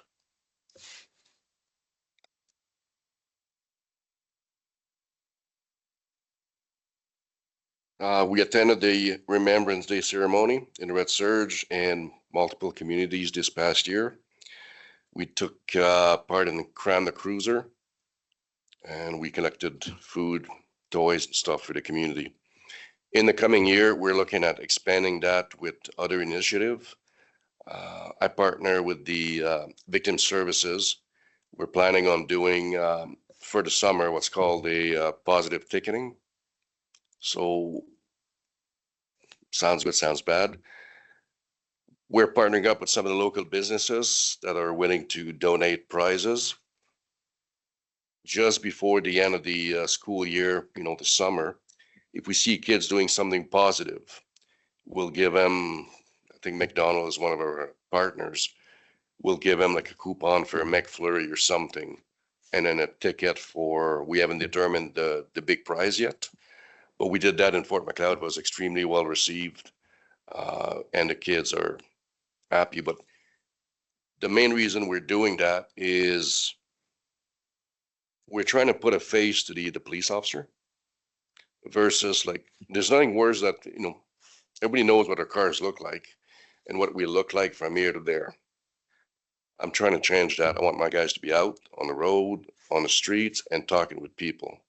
So a lot of the initiative that we're starting to implement now is exactly that. We're going to go talk to people. Kids are obviously people in a positive way, not just like, I'm here to give you a ticket type deal. Well, the bad ticket, I guess you could refer to. we've had one coffee with a cop in December, and that's on Drumheller, and then one with the local Ottawa colony. One of the thing with these set coffee with a cop is because we're short, and again, not making an excuse, but it's hard sometimes, like if there's only 2 or 3 of us working and we're supposed to be, I don't know, at Tim Horton for, stereotypes, but a calls for service comes in that needs all of us, it looks really bad on us if we don't show up. So I've been more of a proponent of, I grab my guys, let's go to this restaurant or coffee shop and talk to people. To me, that's been more productive. We're gonna keep doing planned coffee with cop when we can, but there's gonna be a lot more of these impromptu ones. As well, my guys have been told you're allowed a half-hour lunch, we'll say. But if you go out to a restaurant, if you go out to a coffee shop and you interact with people and you discuss their concerns, you can take longer than a half hour, obviously, right? Again, the idea being that we're visible. Visibility makes us more human, but also it's the deterrence. Like I tell them, there's nothing that I like better than seeing Christmas lights everywhere. Probably not behind me when I'm driving, but like most people. But again, when bad guys see that there's traffic or police lights everywhere, they're going to go somewhere else. And that's the idea. Substance abuse. Again, shortages. GIS unit, which is our general investigative section, was brought into the watch to help with the response to calls. So they weren't able to do a lot of the drug investigation. So we have several on the back burner. One that is ongoing right now, plus a few others, but I won't get into those. My 2 members from GIS now are in a conference to make partnership with the other agencies to build connection, if you want, and get the expertise. The corporal for GIS is also on track to become a court-recognized expert for drug trafficking in the institution. So, and the reason why that's important is we get a lot of traffic drones and so on going into Drumheller Penitentiary. We do intercept some of them, but the quantity of drugs that for the street would be just personal possession is quite significant for the prison.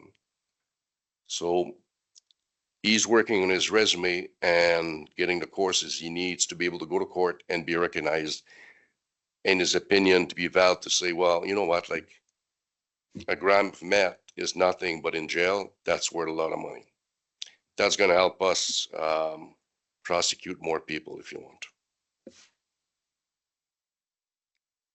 So even though they were short, my corporal was able to do 21 cases of drug possession for trafficking with the institution.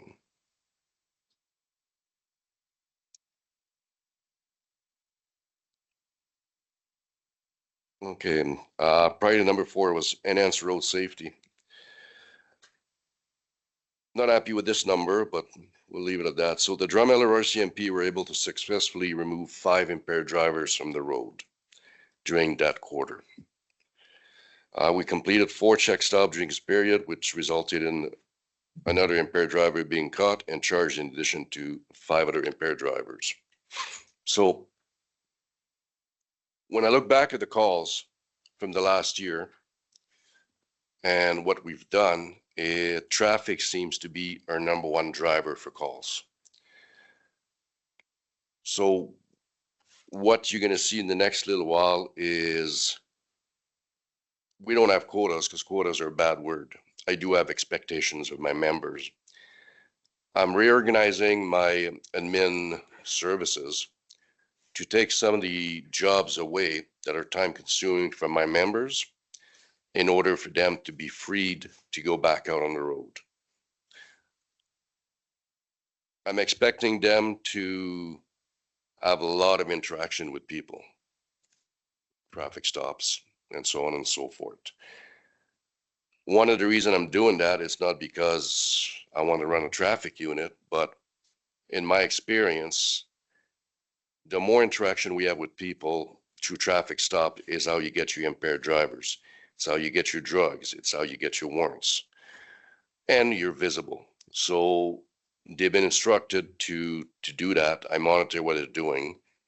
I've instituted what's called a shift summary to help everybody understand within the detachment everything that's happening. So for example, if Constable Bloggin comes back from his days off, he reads his email, he reads the shift summary. Oh, the shooter, for example, has done that. I need to, so now I'm aware of it, right? So that goes for every calls for service that we get every day. As well,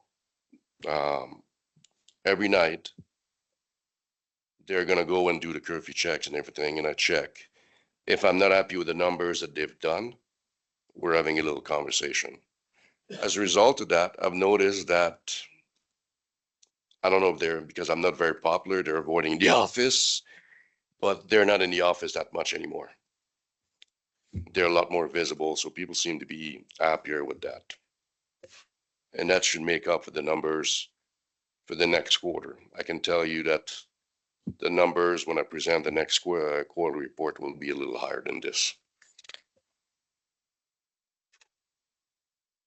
Would you like me to go through the community consultation or community consultation? Sorry, I got a bad cold, so I got a sore throat. But I can go through each consultation we did, but it's probably. I don't think so. We usually, everybody pretty much reads everything, so just do a high overview is fine. Yeah. Okay. So like I said, the biggest drivers for us in this county is road safety. We get a lot of driving complaints, so that's the bulk of it. The thing to keep in mind is percentages go up and down. So because we don't have a lot of types of criminal activity like that we respond to, when you get a thing like a shooting, for example, your number is going to go way up because you can go from 0 to 1. Well, that's a big spike. So that's to keep that in mind, right? So that being said, with the town hall that I've held, the calls for service that I've reviewed and everything, I'm suggesting for the next year that the 4 priorities should be the following. But again, I sent that letter the same as my partner did for next year. What I had in mind, with your blessing, of course, is number 1 would be the road safety, so traffic. Number 2 would be crime reduction for drugs. Number 3 would be community engagement and visibility, which is big for me. Again, like I said, I want my guys to be known. And number 4, even though they only asked for 3, is I want to put in property crime reduction. But, if you guys would like to discuss that and get back to me, that'd be great. Okay. Any question? Sorry, I don't have a big report like my partner. Oh, that's did, okay. But Thank you for your presentation. Any questions from council? Go ahead.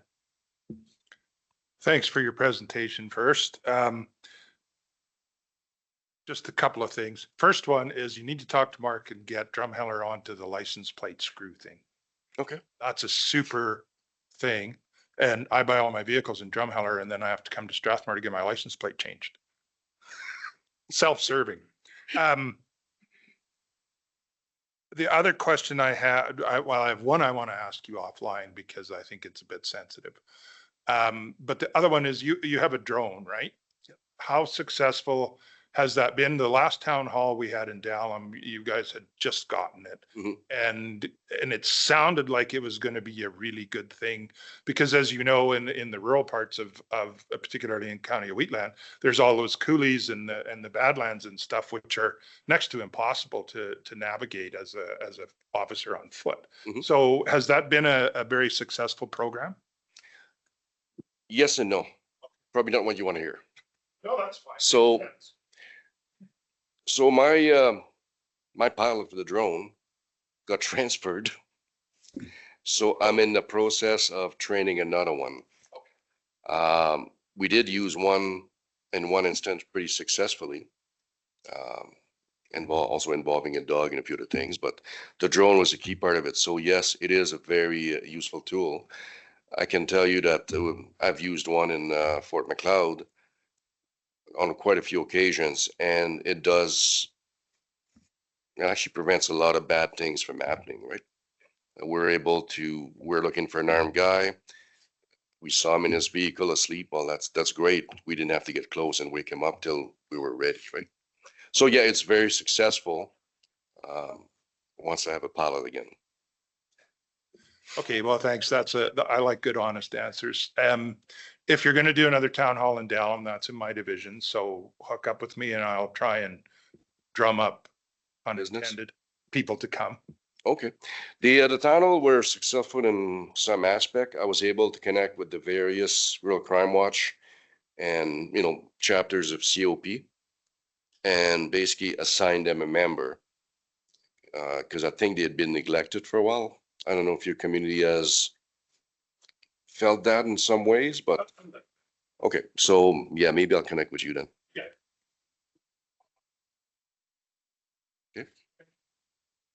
Okay. Any other questions? Thank you very much for your time. Motion to accept as information. I'll move to accept the presentation provided by the Drumheller RCMP detachment representative as information. Thank you. Motion on the floor. Any discussion? Call the question.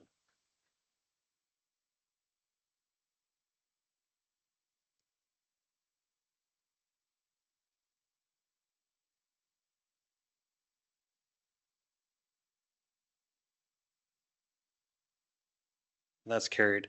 I'm going to have us have a recess till about 11, so we can meet with the officers and then come back and we resume council business.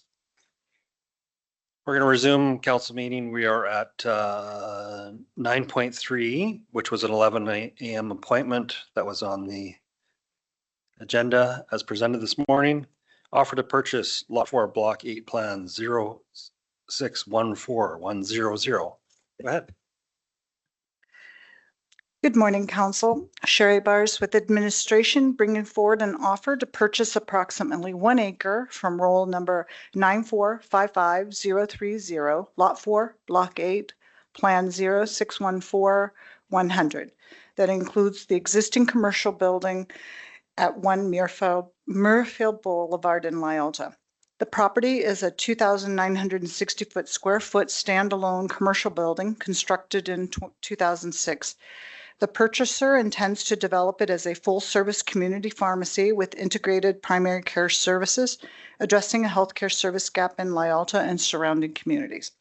The supported market valuation for the land and building is between $525,000 and $585,000. The proposed purchase of $570,000 falls within this range and represents fair market value. Council previously supported subdividing this building from the larger parcel to improve marketability, and this offer reflects that direction. The potential buyer is present today and has requested the opportunity to address council. That concludes my presentation. I'm available for any questions. Thank you. Thank you. Council, okay to hear from the purchaser? Go ahead. Just one question for administration. When I was going through that package, I noticed a bunch of numbers. Did administration validate those numbers? Oh, your mic's not on. Oh, through the brief to council, yes, our assessor also did it and then evaluated also based on what he would assess the property as a 1 acre parcel. I knew you would, but I just had to ask. Yep, we did. Thank you. I'm not hearing any opposition to hear from the purchaser. Come forward if you wish. Oh, I thought you. Oh, if you don't have to, that's fine too. He doesn't need to. No. Sure, I come thought- forward. Oh, we thought you requested to speak. You can just introduce yourself. Good morning, welcome. Good morning, everyone. Myself, Naga. I came to Canada 2012. I've been living here since 12 years. I've been practicing as a pharmacist since 10 years. So I used to work here in Strathmore 2015. Then I moved to Saskatchewan, I returned 3 years ago. So I'm familiar working at rural areas. Like I worked in Maple Creek, Saskatchewan. So I love to work in small towns. Yeah. So yeah. So I performed various duties. Like I worked as a privacy officer, compounding coordinator, quality coordinator. I'm a prospective pharmacist too. So I'm currently running a clinic at Shoppers Drug Mart as a pharmacy care clinic. So I do travel consultations, vaccinations, and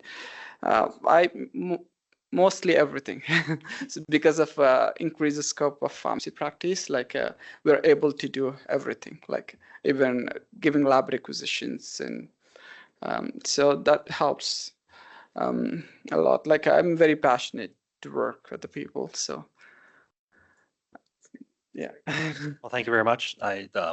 Hopefully council approves this. I think it's it's going to fill a need in an area that we've didn't really know we needed it, honestly, in that area, but it's great. Like, it's going to, add to the value of the area. So, Thank you. So I try to get it as a whole lot. So I do have some challenges with the bank. I've been working since 6 months. So with the small community bank need the numbers. So it's very challenging for me unless I put a significant amount of the down payment. fair enough. So yeah, thank you. Okay, thank you very much. Councillor Larson. Yeah, so I'll just say thanks for presenting that. Knowing that you're a pharmacist and want to do the business makes me a lot happier than if you were a real estate developer, no offense meant.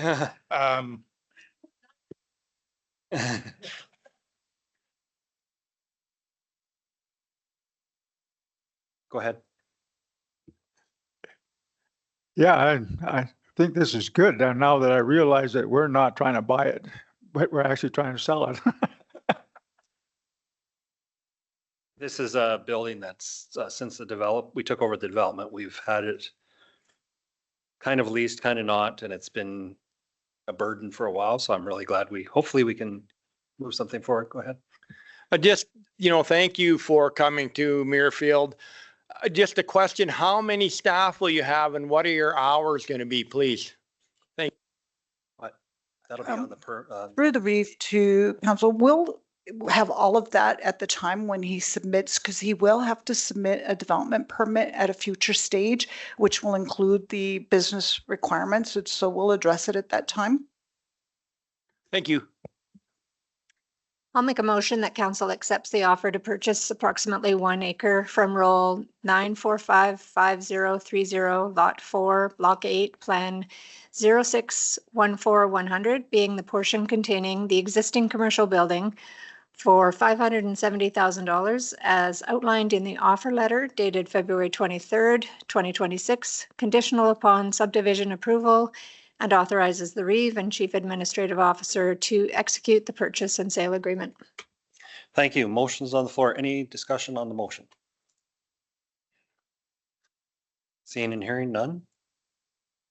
I'll call the question.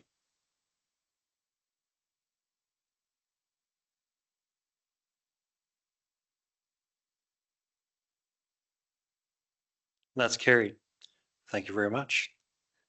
So it's for new councilors, there'll be a development permit part of it. You'll get more information later, but welcome to the county.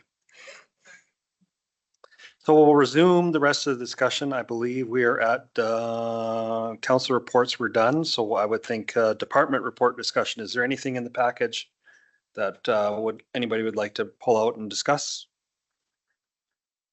Not seeing anything?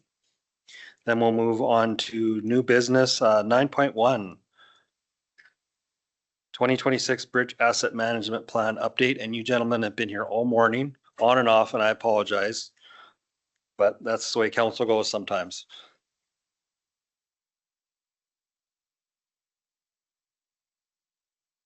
Page 104 in the agenda. Morning, Council. Harry from administration here, and I'm here with Conrad, our asset management and GIS specialist today. And we're here to present an update to the 2026 Bridge Asset Management Plan. Previous council meetings, we've provided the big document with Master Asset Management Plan. There's a lot of information, and it was suggested before that we go asset by asset to explain more in detail. And today we're going to be doing Bridge.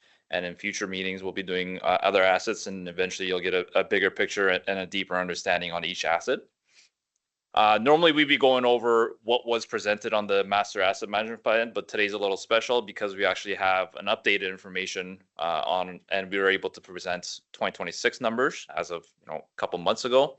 So I'm gonna hand the mic over to Conrad, and he's gonna present the updates to Bridge Asset Management Plan. Welcome, Conrad. Thank you. So yeah, today we'll discuss bridges and culvert assets throughout the county.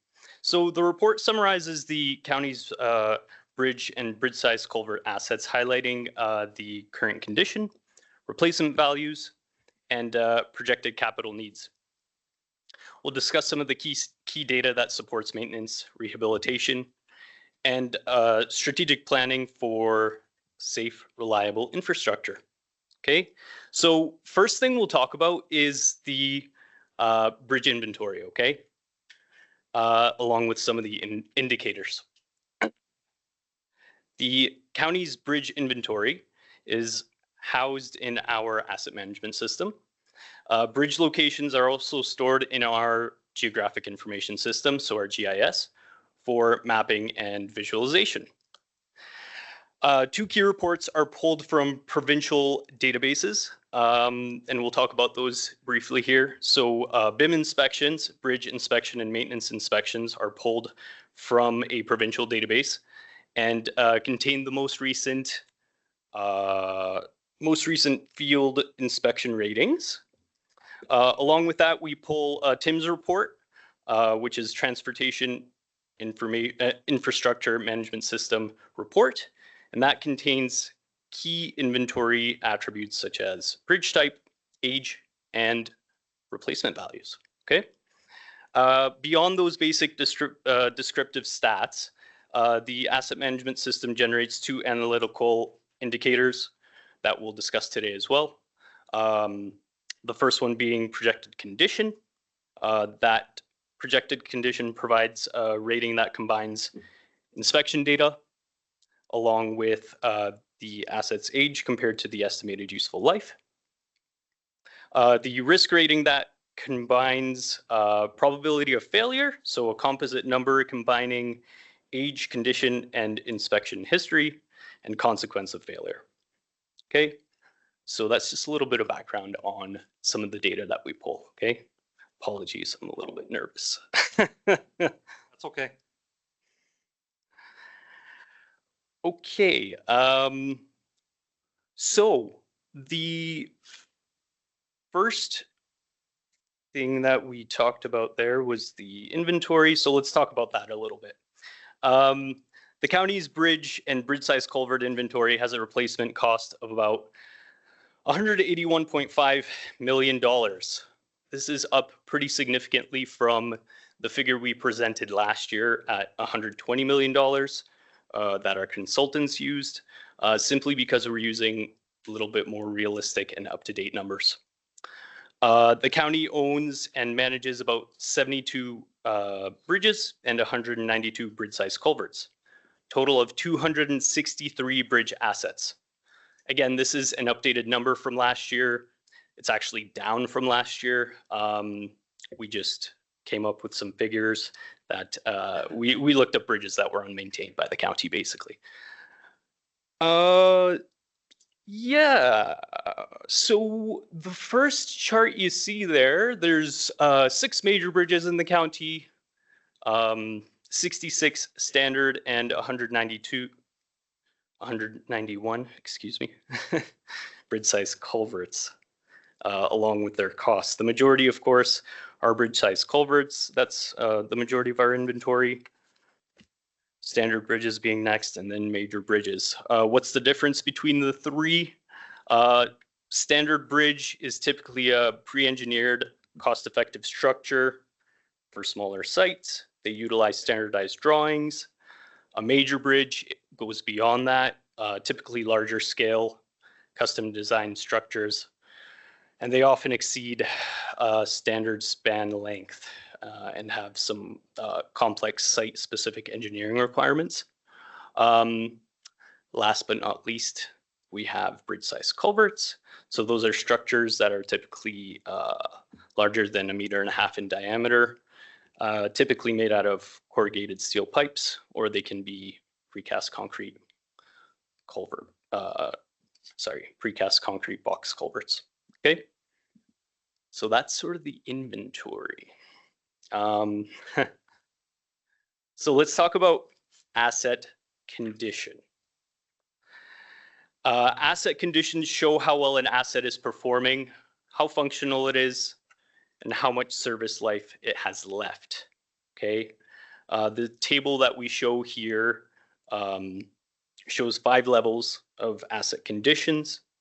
Very good, obviously, are well-maintained or recently rehabilitated bridges, and very poor are typically near or past their estimated service life and are showing signs of significant deterioration.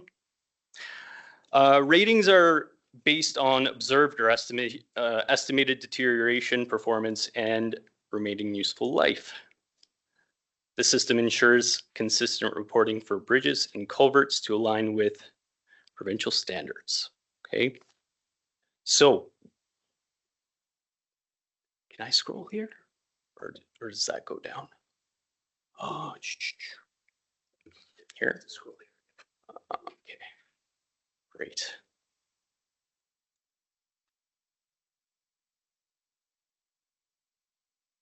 Okay, what's the next chart we have?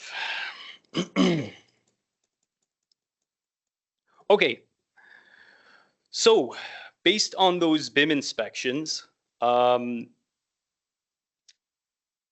the county has about 82% of our bridges and culverts that are in fair or better condition.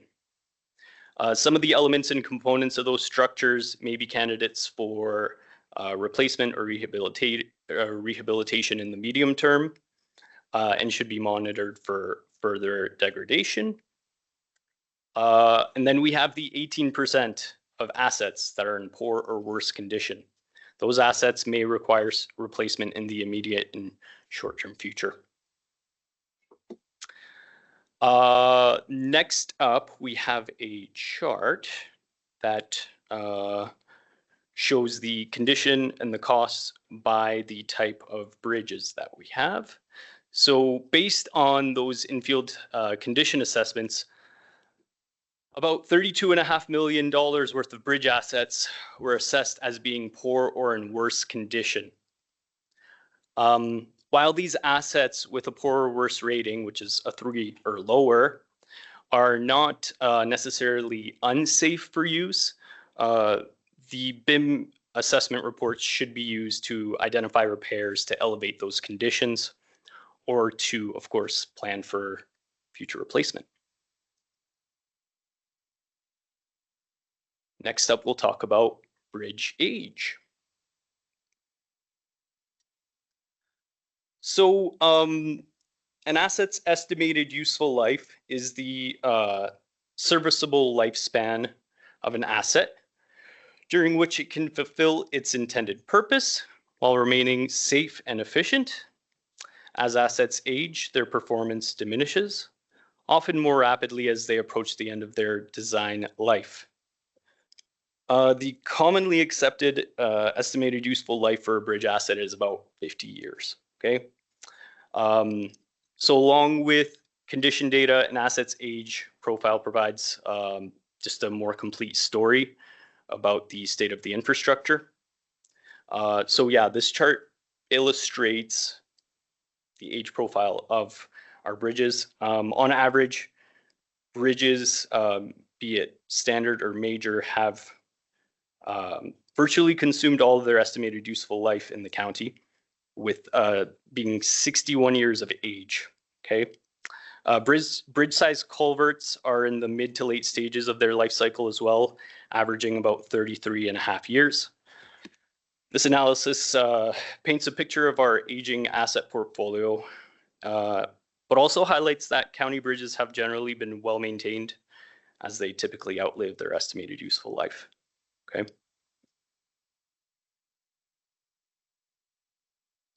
So let's talk about money. And long-term replacement needs, okay? So the next chart sort of paints a picture of what we should be planning for in the coming years. The analysis runs through 2035. So we're trying to capture some capital expenditures and requirements over the next decade. What we've averaged out here is that we're going to need about $8.8 million over the coming 10 years, and that's yearly. The actual spending obviously may fluctuate year to year, but this figure should be a useful benchmark for what we'll need or to actually spend or to allocate to reserves. So we ensure that these projects aren't deferred and replacement needs are met as they arrive. Major replacement activities of 47.6 million are anticipated in the next 5 years. And then after that, that drops a little bit to 40.9 million in the next 5-year period. These projections and estimates are based on a projected condition analysis that I talked about there at the very beginning. So anything that we deem to be very poor or poor at this moment, we're projecting out for the next 5 years. And then anything that we think is fair right now is the following 5 years after that. So 2031 to 35.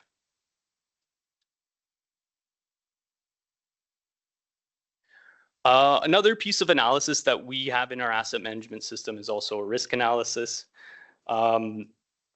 It's just another number that we can use to sort of create these forecasts. The risk matrix below is generated using asset data, including condition, service life, and their replacement costs. Okay, so risk rating combines the probability of failure. So that's a composite number combining age, condition, inspection history, and the consequence of failure. So things like major bridges on major roadways will have a much higher risk value. And as you can see, like 43% of bridges fall in this very high category. If a bridge goes out, that's a huge consequence to the county, of course, right? So the matrix sort of just stratifies, excuse me, assets based on their individual probability and consequence of failure. The analysis should be used, like I said, to supplement other things that we've talked about up until this point. Anything that has a very high risk of consequence, we should be keeping an eye on and inspecting regularly and monitoring for frequent maintenance. Okay. So the next thing we'll talk about is our current approach to life cycle management of these bridges. So to ensure that these municipal assets are performing as expected and meeting the needs of our ratepayers, it's important that we establish life cycle management strategies. Okay, so let's just quickly talk about them at a high level. Maintenance activities are carried out as indicated by the BIM inspections. These include guardrail and sign repair, riprap repairs, deck cleaning, replacement of structural elements, and vegetation management. We replace bridges. We plan to replace bridges when the BIM rating is between 3 and 4. And then we prioritize anything that goes below a 3. So when it starts getting into the poor, very poor inspection. And then, of course, those inspections, we inspect our assets on a 52-month life cycle by an external contractor. Okay. We also put bridge restrictions in place. So 34 bridges, or 13% of our inventory, currently have a loading or dimensional restriction. These limitations are typically applied to older or structurally sensitive bridges. While most of the inventory is unrestricted, these restricted bridges are going to require ongoing monitoring and targeted maintenance. Okay, addressing these restrictions proactively helps us maintain a reliable network. So the other, I don't have it in this presentation, but this other chart that we handed out at the start will talk about our 2025 and 2026 spending, or planned spending at least, for bridges. So as you can see, 9.8 million was planned for, $1 million were planned for 2025, and 8.6 million are planned for the upcoming year. Of the 24 bridge projects identified in the budgets, 2 are going to be new infrastructure investments, while the remaining replacements target aging structures built on average in 1966, so quite old, exceeding that 50-year estimated useful life. Many of these bridges are in poor or very poor condition, reinforcing the need for near-term replacement. And as you can see, both of these figures align pretty well with our $8.8 million projection. So we are planning at least on spending like we need to, it looks like. So in summary, Wheatland County manages 263 bridge assets with a current replacement value of $181.5 million. Overall, 82% of these assets are in fair or better condition, and that reflects generally sound infrastructure that can continue to perform reliably with routine maintenance and timely repairs. The county uses inspection data, projected conditions, and risk analysis to guide these life cycle decisions. Regular maintenance and rehabilitation and timely replacement of these poor assets will ensure safety and functionality going forward. And then the replacement and capital needs, about $32.49 million worth of these assets are in poor or worse condition and may require replacement in the near term. The county should anticipate capital expenditure averaging $8.86 million annually, with major replacements totaling $47.6 million over the next 5 years. That's pretty much it for me. Thank you. Any council questions? Go ahead. So just a question, with the 2025 bridges, are they all done and are they on budget? Thanks.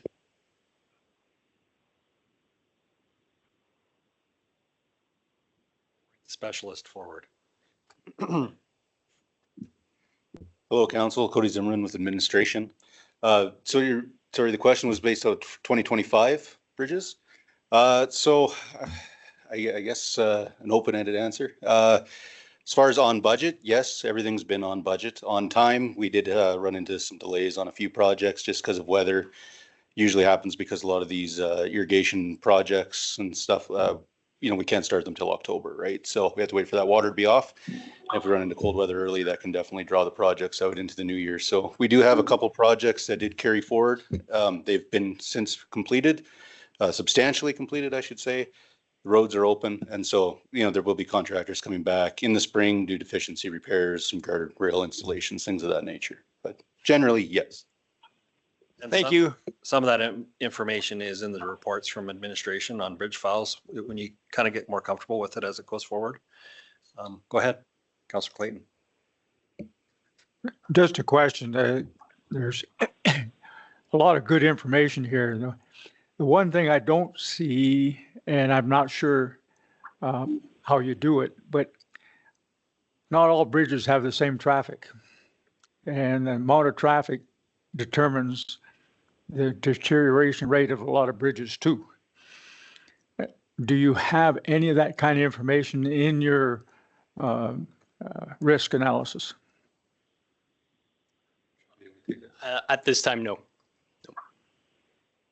So I would supplement though. So within the bridge inspections within the BIM reports. They do include traffic count data on those inspections. We generally have an idea of what the traffic volumes are on a given road. They're not kept up to date annually, but we are also doing our own counts and whatnot. And obviously, if a bridge is on a higher volume road, then to us, that's a higher priority. So, we do that in the background currently. Councillor Larson.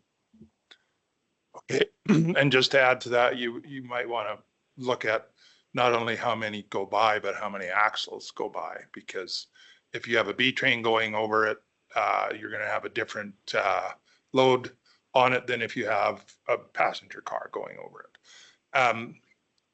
The bridges with the weight restrictions, are those in the poor condition thing, or like, are they going to get replaced soon? Because there's a number of them in the county that both farmers and oil field need these bridges to go across to haul their products, and having the weight restrictions on them is very difficult, to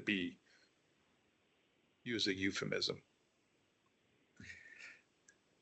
Through the chair, so I guess it's kind of a two-part answer. So with regards to restricted bridges, it doesn't, just because it's restricted doesn't generally mean it's in poor condition.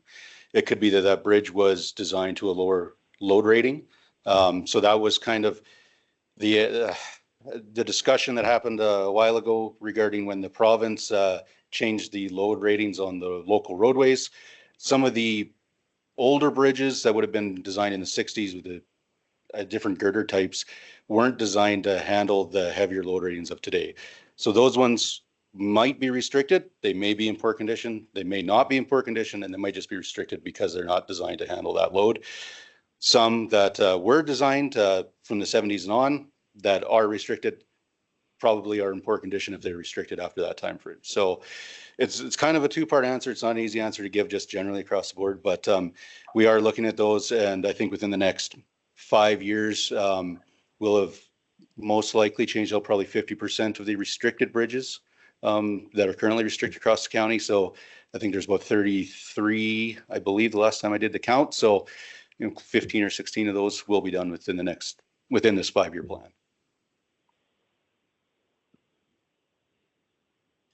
Any other questions? I just do. want to say, oh, go ahead, Councillor Kester. Yeah, going back to these restricted bridges, like on the Rocky Ford Road, they're restricted bridges. That road is also very busy. So the restricted bridges in their place being replaced, it's the traffic, like condition of the road bearing on it, or if those roads are built because there's no side roads to get across that river, right? That's the only crossing. I'm just wondering if that has a factor in when they get replaced. So you're referencing the bridge south of Rockyford on the paved road on the 233? Yeah. I think the one up at the Hutterite colony, is that not restricted too? Yeah, that whole area is quite through the chair, that whole area is quite complex. There's definitely a large volume of these restricted bridges in that area. It is quite difficult to get around the south end of Rockyford right now. The one directly southeast of Rockyford is going to be replaced this year. It's out for tender right now. We are currently doing preliminary engineering this year on the one on the 233 straight south of Rockyford, and then there's another one southwest of Rockyford that's also getting prelim engineering done on it. So to answer your question, specifically regarding the bridge on 233, that bridge is of a higher rating, so it's not as low of as poorly rated. I think it was a 4 or a 5 rating, but we are prioritizing one because of the high traffic volumes and access to the seed cleaning plant and whatnot. So it did get bumped up the list because of that reason. Okay, that's good. So when I look at these bridges and I go upstream and there's no bridges, or there's culverts. We have the one up the north of Rocky Ford, that's a big bridge there. and I go both sides to the Hutterite colonies, and I got culverts. And I go further west, there's another culvert. I don't follow that all the way back, and it's culverts. Why do we need bridges? And this one that's on the Rocky Ford Road, right south of Rocky Ford Road, I think most of that water that runs through there comes out of culverts from WID. I don't understand. I know there's a environmental reason and stuff, but I think culverts would handle that water, even if we had to put in two. Would that not be cheaper than a bridge? Through the chair, so as part of the preliminary engineering that's done year over year, we do a site-specific analysis, site-specific design of each location. There's a lot of factors that go into that, depending on the total drainage basin, the flows, the volumes that it receives during the 1 in 100 year events analysis. So there's a lot of things that factor into that. Part of that analysis, it does include the cost analysis on whether a bridge or a pipe or whatever might be more cost effective. So we do review multiple designs for each location. And we do put forward to our consultants that generally bridge size culverts are preferred. As we know that the egg producers prefer that over a bridge, just because all the restrictions that go along with bridges and just size and capacity and all those things. So we've kind of put that mandate forward to our consultants that bridge culverts are definitely preferred. And really a bridge for bridge replacement is we only go forward with that if it's required. There's no other option. Or if it's quite significantly cheaper than going to a bridge-sized culvert, which sometimes you'll see on a larger coulee or a fill area, just because the volume of dirt you have to source and bring in. Sometimes it is cheaper to go with a bridge. So we do assess all those at every given location as we go, and that it's all weighed and costed out. And we always try and bring forward the most effective option for the county and for the ratepayers and the most usable design. So is there any environment times, do they ever say, no, you can't have one, you have to do this? Or are they a major player in deciding what we put in a bridge or a culvert? Through the Do chair, you have so to stand up to get down the river, or what myriad of rules I've heard? so through the chair, environment definitely plays a factor. We have to submit all of our designs to Alberta Environment for review. If there's fish within the stream, it'll go to Department of Fisheries for approval. Both of those regulatory bodies can dictate and have bearing on the design. There's specific requirements for fish capacity and aquatic habitat. Maybe there's frogs in there that are special. I mean, there's all kinds of different things that get looked at. So that's definitely all taken into account as part of the design. So we have had instances where we've wanted to put in a culvert or put in a liner in a culvert, and DFOs come back and said, you know what, this doesn't meet our requirements for, fish passage on this. You're gonna have to put in a bridge here. You're gonna upsize the culvert. So it definitely does come into play. Okay, that's kind of out of our hands then. Yeah, unfortunately, yes. Couple other questions. I got some bridges since I've been a counselor. We're restricted over at Redland. And one of them, we fixed up a few miles of road and still have a restricted bridge. A lot of the year, that bridge is dry dirt. And the other bridge closer to Redland, yeah, is there any dates I can get those poor guys out there that don't have a bridge? Sorry, are you referencing the bridge that is west of Redland, immediately leaving Redland, going west? Yeah, that's one of them. And then the other one down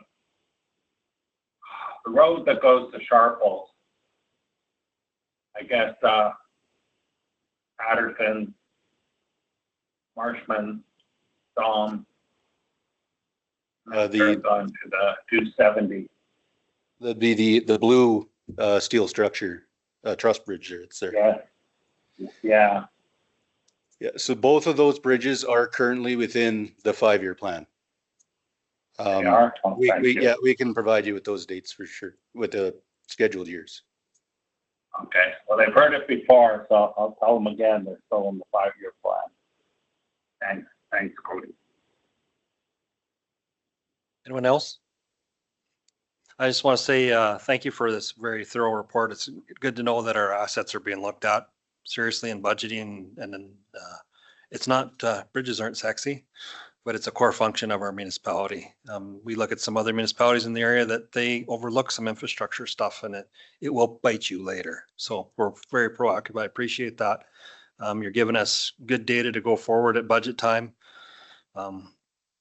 Too bad we don't have ribbon cuttings for bridges, because that's probably all we'll be doing for a long time, but that's just fine too. It's, you know, it's very important to me. It's it's important that we look after the infrastructure, especially as we're growing as well. So motion to accept this information. Someone? So moved.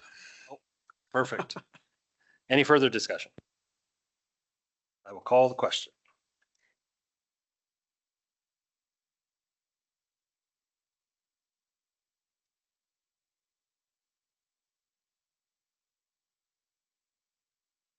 That's carried. We have 9.2 approval of SCBA for Dallam Rural Fire Association. It's already on. Morning, Council. Joel here from administration. Here to present the approval of SCBA for the Dallam Rural Fire Association. This is on page 122, the agenda package. So twice a year, the Fire Capital Committee meets. They met again in early February. And as part of the discussion, there was a resolution that arose out of this to request the county to provide some funding for the SCBA, which is self-contained breathing apparatus. It's some safety equipment that they wear, along with some air tanks and the new compressor. So this ask includes 8 new SCBA pieces.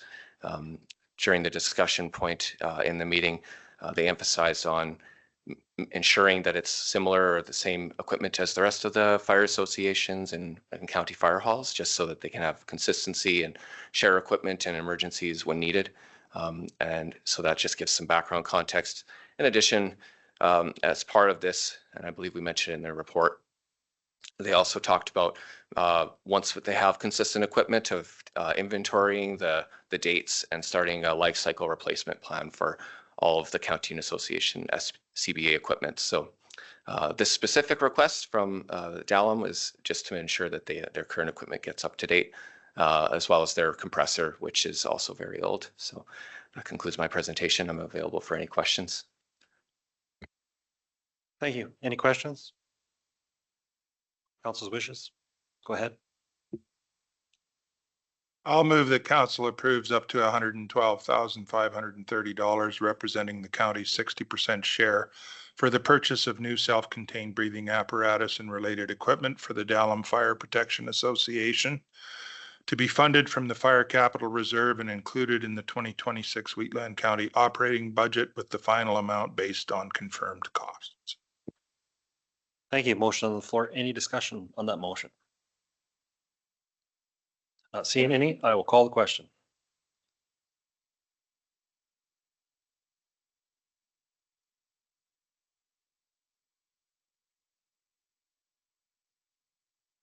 And that's carried.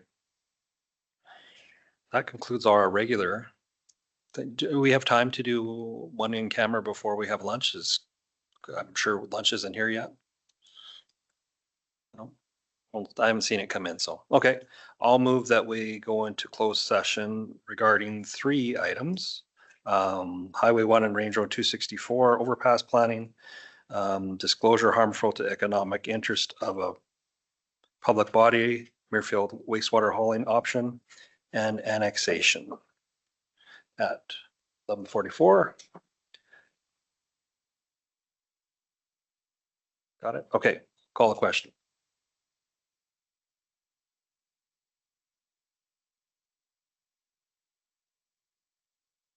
That's carried.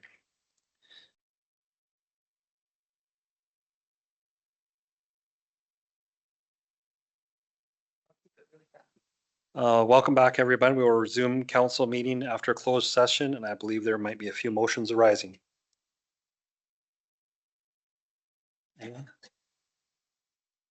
Sure.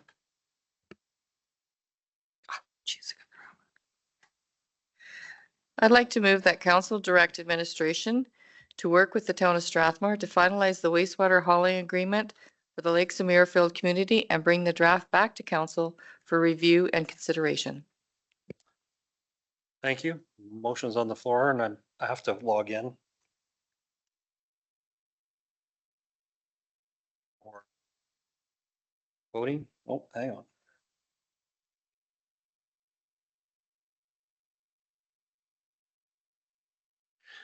Motion on the floor. Any discussion on the motion? I will call the question.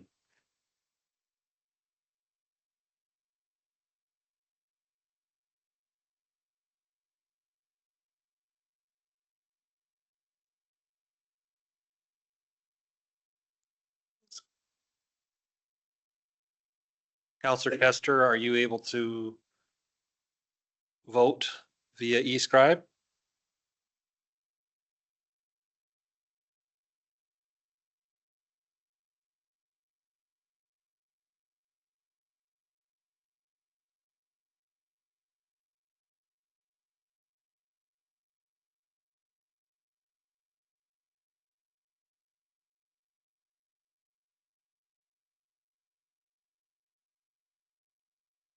Counselor Kester, can you hear me?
Counselor Kester, can you hear me?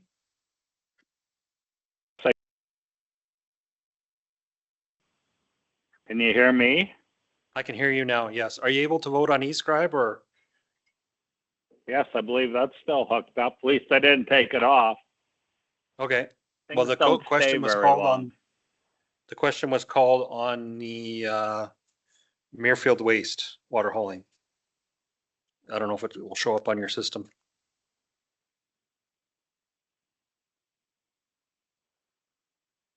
I'm having trouble getting it on, but it was that Strathmore option. The wastewater hauling to Strathmore wastewater treatment plant. Okay. Yeah, I can vote on that. Thank you, that's carried. My screen says I'm on hold for a minute and 59 seconds. I don't understand what's going on with that. Well, you were able to vote, it came through, so. Okay, I'm on my phone now. Okay, So we'll just go we with just got my two phone, more. okay? Yeah. I'll move that council direct administration to request a meeting with the Honorable Devin Dreeshen, Minister of Transportation and Economic Corridors, at the earliest available opportunity. Thank you. Motion's on the floor. Any discussion on that motion? Not seeing any. I'll call the question.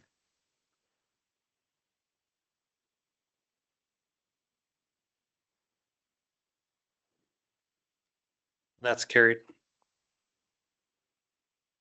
Counselor Clayton. I move that council direct administration to work with the town of Strathmore to negotiate amendments to the annexation agreement. Thank you. Motion's on the floor. Any discussion? I'll call the question.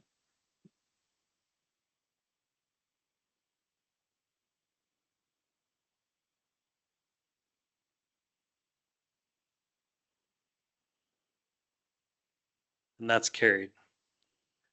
I believe that concludes all our council agenda today. I will adjourn this meeting. Have a good afternoon.